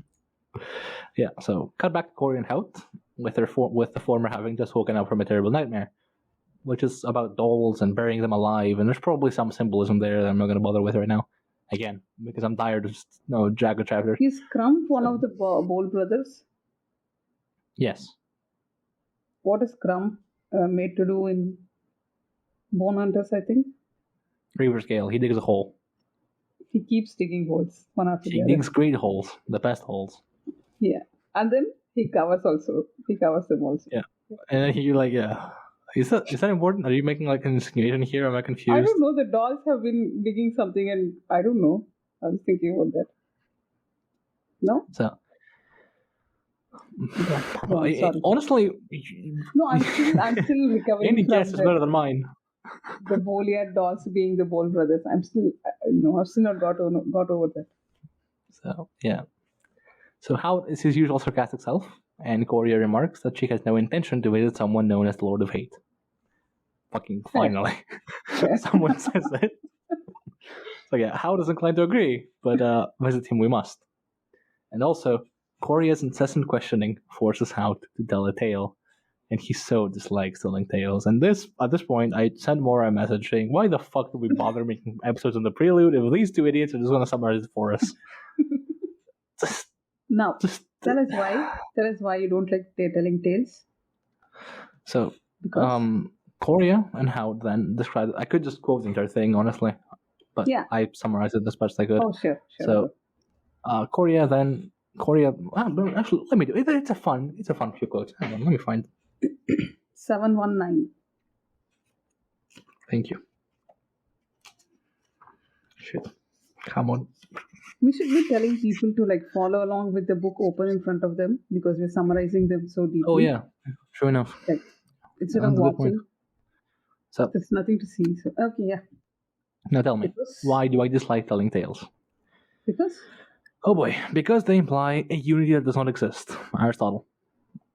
Only rarely does life have a theme, and even then, such themes exist in confusion and uncertainty, and are only described by others once that life has come to an end. Tale is the binding of themes to a past, because no tale can be told as it is happening. Korya Delath. is there something to do with the wise Herat's definition of history? Yeah, go for it. Sure. Oh, it's the same thing, right? That's what he says. That history is the present, so that's why he writes Just nothing so. down. It's still happening. Yep. Okay. Just so. Okay, continue. Yet, what I would... No, I mean, I agree, because... Oh, you're going to continue the next para. Sure. Go on. Yeah, just so. Yeah, what I would speak of this morning is but the beginning of a tale. It is without borders, and its players are far from dead, and the story is far from finished. To make matters worse, word by word, I weave truths and untruths. I posit a goal to events when such goals are not understood at the time, nor even considered. I am expected to offer a resolution to ease the conscience of the listener, or earn a moment or two of false comfort, with the belief that proper sense is to be made of living, just as in a tale. By this you mean that you are a poor teller of tales. Fine. Now please get on with it. So, This is amazing. Yeah. I mean, you're thinking about Blind Girl, and I'm thinking about Erickson telling us that. oh yeah, Oh, it's. both. I didn't even Por think qué los about dos? the prelude at this point. So, Haupt actually seems to concur with us, though he believes the I bluster like and how he impertinence of youth. accepts Yeah. all her disrespect and her Yeah, the way she yeah. is. Yep. It's so anti-Teist, right? It's his own attitude. I can see why So- people like the Jaghut. Yeah. So he believes the bluster and impertinence of youth is about as valuable as raindrops rushing down a pane of glass. Yeah. Korya's wit never ceases to surprise Haupt, and so he goes on. The tale then goeth thusly. What are the Zathani? We don't know. Arathan, no. In essence, the Zathani are a mystery even to themselves. By Haupt's description, Korya extrapolates that they must be gods, or demons, or spirits, and Haupt's answer is yes. Yeah. Can they be killed? Perhaps. Scant few have tried. Many have some Zathani have disappeared, but that's about all we know. So, sorry. Apologies. She asked I'm sorry. him- I'm sorry. Very sorry. So yeah, among the Zathani then dwells one. You said something. She asked. Oh, no, yeah, go on. She says something like, is this the tale? When he's telling her this. So among the Zathani then dwells one named Cruel, or Cruel, or Cruel is more Cruel. accurate. Yeah. It's a glottal stop. So Cruel. Once known as Kiruli, but now in passing, in turning around and striding into the past, Kiruli must become Cruel. So he died? No. Yes. Sort of. This is difficult enough without your answer, without your questions. So nobody knows why Cruel did as he did.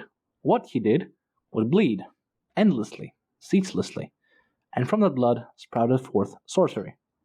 Young magic, not yet wholly defined or aspected, and in exploring the currents of sorcery, they find a definition, which is what we brought up earlier. That horns may or may not exist, depending on your definition of what a horn is. Yeah. Which I guess is like kind of the point of soft magic, that it doesn't matter if you look too deeply. There's a quote from like Draconis saying exactly this. That, like, Saying what? if you examine sorcery too deeply, it ceases to Once exist. it becomes worthless. Yeah. God damn it! God damn it, Steve! I don't like Steve. I'm sorry. I don't like this guy. Yeah, I can see how much you don't like him. Yeah. So yeah. So Korya has heard of such sorcery among her Jaghut, among the folk, and even dog runners, and Varanda's assertion that Draconis has made a sorcery for the Teist seemed to support it as well. But where is that power? Is not the dark the source of it? Korya is unconvinced. anything can be worshipped and made into a god, provided adequate motive. In the guise of fear, provided an adequate motive exists, in which, in this case, it's fear. Is then the absence of a belief ignorance? As much, Korya says, as the presence of belief can be ignorant. Which is like a jab at theism and atheism together. Sick. So, Kiruli then, in bleeding, left his blood to trickle, and with it his power. It is no longer his, and thereby, in leaving his power behind, he became Kurul. And though the dog runners expected him to die, he yet lives on. And that, in and of itself, is alarming, because Kurul gave freely of himself to others what was so prized among the Azathanai, their power. What value, then, being a god, when every one of us can become one? Korya doesn't like this.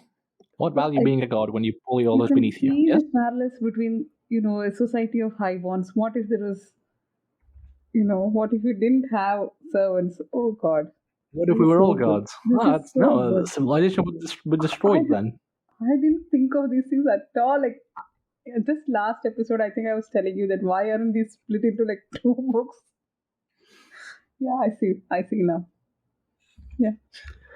I am shown. So,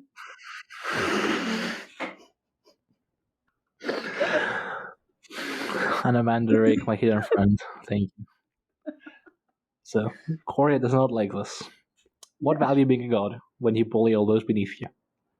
If any pleasure exists from that, it is surely momentary and filled with pathos. Haut replies that all gods are perhaps selfish. If they choose to have believers, they force them to cower, and if they don't, they hoard power and become cruel beyond measure. What god, then, offers gifts freely, without expectation, without any prescriptions or forms? No, it's cruel. It's not who you think. It's cruel. That is Kurul's precedent, and that is what his fellow Azathanai dread so much. Imagine, if at a market, like one that Jaghut used to have eons ago, a hawker would give freely of his wares with no expectation of payment. Why, civilization could hardly survive that. And with that, Haut's tale is at an end, somehow, and the two of them march to the Tower of Fate. Is this the story? Is this happening now? And then she says, "Are you done? Have you finished telling me the story?" Korya is great. She's perfect for these Jaghut people. Yep. Yeah, I interrupt you again. No. The scene ends. That's it. So if you have anything more to say.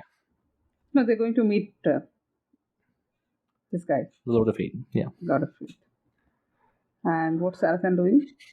So, in the meantime, scene 7. In the meantime, Arathan and Draconis have indeed arrived at the wide-walled, marbled, pearlescent edifice. Definitely sounded like Outlaw again. They hobble their horses and move in.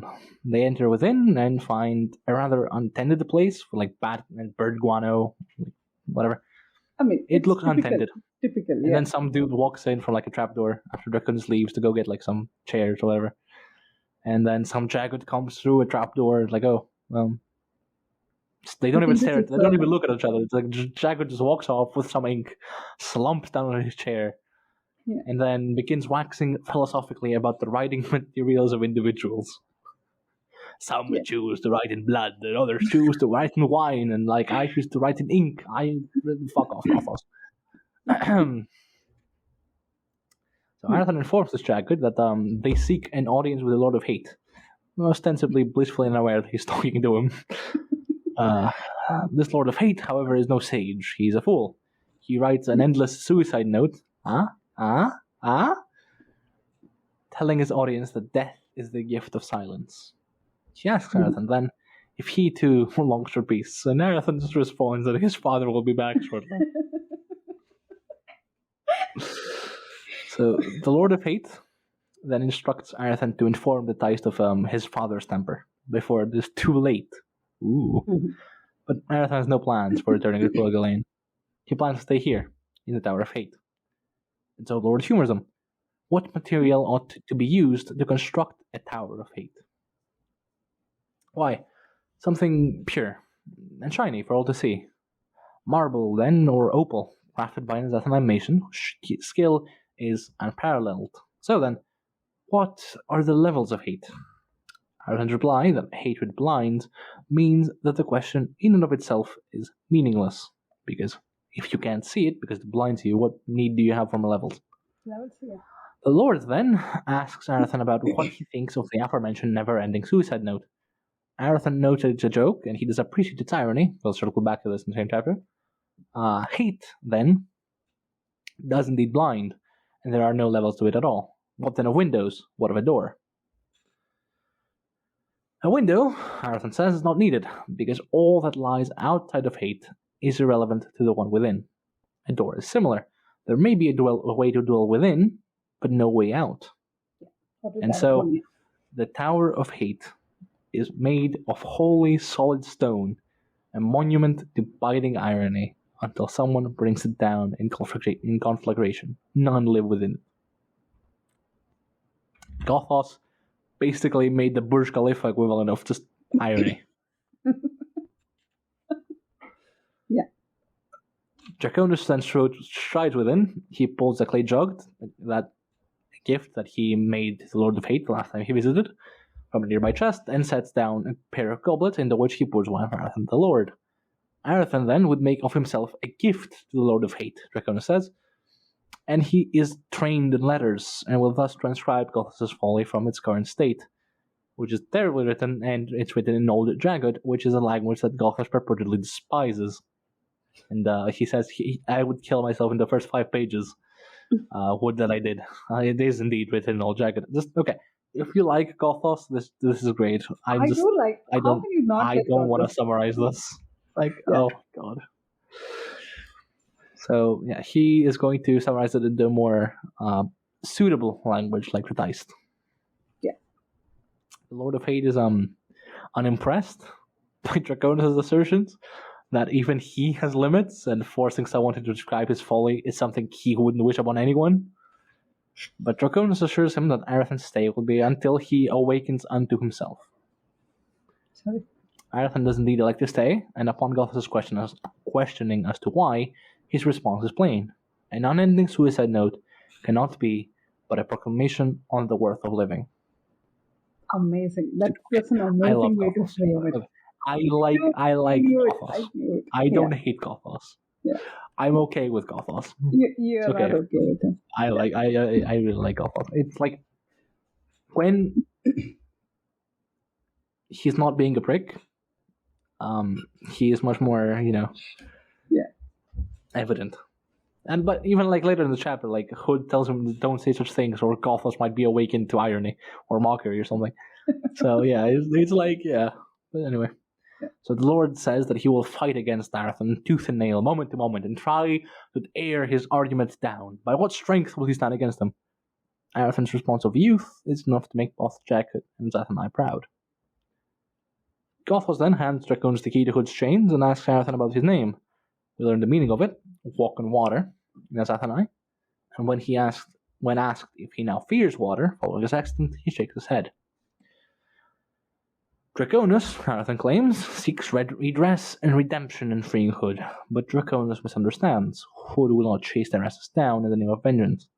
Gothos fears that Hood will instead declare war upon the silence imposed upon him by Karis' demise. Hood will gather an army to march on death itself. Which is metal. It's metal and heartbreaking. Let's just talk about Andrews trying to place blame on what happened to Anestia. Whose fault is it? If Karish has died, whose fault is that? They circle back to childhood tragedies and wounds, and they're finding causes of causes, right? It's not just because Erastus killed her, it doesn't mean the culpability ends there. I'm so blown away seeing these 2 chapters next to each other. I had no idea that this is what I was reading. I didn't either, to be honest. I read like the 15th, like one. Oh yeah, that was neat. Yeah, and then like okay, I see where you're going with. Yeah. So Gothos hopes that nobody will answer Hood's summons, because after all, he's the one to tirelessly flee death. What the fuck am I saying? He's the one to tirelessly flee death. But he fears that many shall. The act is impossible. It is mad, and above all, it is audacious. And that's why they'll do it. And that's why they'll do it, yeah. So following this Gothos exchange, has. Gothos, Come yeah, on, I can't stop bringing up Gothos. Sorry, I know we've gone more than an hour here, but he says, this is the way he thinks, right? It's a momentary pleasure, the best kind. the It's best kind, yeah. This solitary it's a pleasure, private not joke momentary. that is the best kind and things like that. Yeah, yeah. That's how they are. They're just contradictions, Jagged.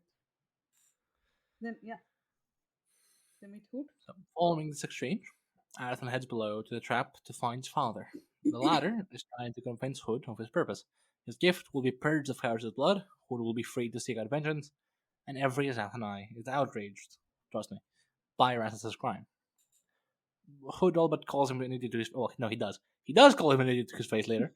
Uh, so But now he, Draconis, took away Hood's love to proclaim his own from Outer Dark, and now he comes to Hood to be outraged and enraged on his behalf, expecting Hood to wield Draconis as a sword. No. Draconis actually pledges to make a sword, which a prison, and quench it in Victor, which I have no idea what. Do you have any idea what it's talking about? I don't know. I don't think No so. idea. Yeah. But Maybe he's going Hood to go meet remains. Lord Yeah, maybe it's like. Elerimus. Yeah. He's just gonna ask like, hey, I know when a matter like quench it in darkness, can I quench it in Victor instead? That sounds cool. Yeah. Just make But that Hood happen. remains. Yeah. Yeah, Right. he Good. remains Good. unimpressed. Draconis is like Hood just rips into Draconis so hard is like super satisfying. Yeah. His gestures, Draconis' gestures are his own, and have nothing to do with Hood. What Hood will do will unwind all of existence, regardless of Draconis' petty gestures that seek to stroke his own ego and heal his wounded pride. And oh my god, dude. He's already dead, please. Draconis then informs him that he cannot defeat death itself, but he wouldn't know that, would he? Hood will collect his companions, the grieving, the lost, those wronged by mortality, and wage war upon its injustice. None can, nor will they, doubt their resolve. Heed well, then, the arguments that Hood brings against death, as he stands before it, girded for war. Keep your regrets and fears at bay, so that neither party has cause to curse one another, and the water may run clear between them. Voice no sordid confessions, lest Gothos overhear and be incited to mockery the prick.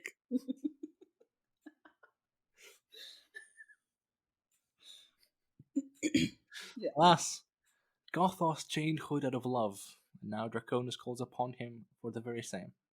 Hood cannot help then, but think what will happen when Draconis calls upon death in his name. In And turn Death's it name. around. When he calls upon Hood in Death's name. Yeah. Yeah. Got it. Yeah.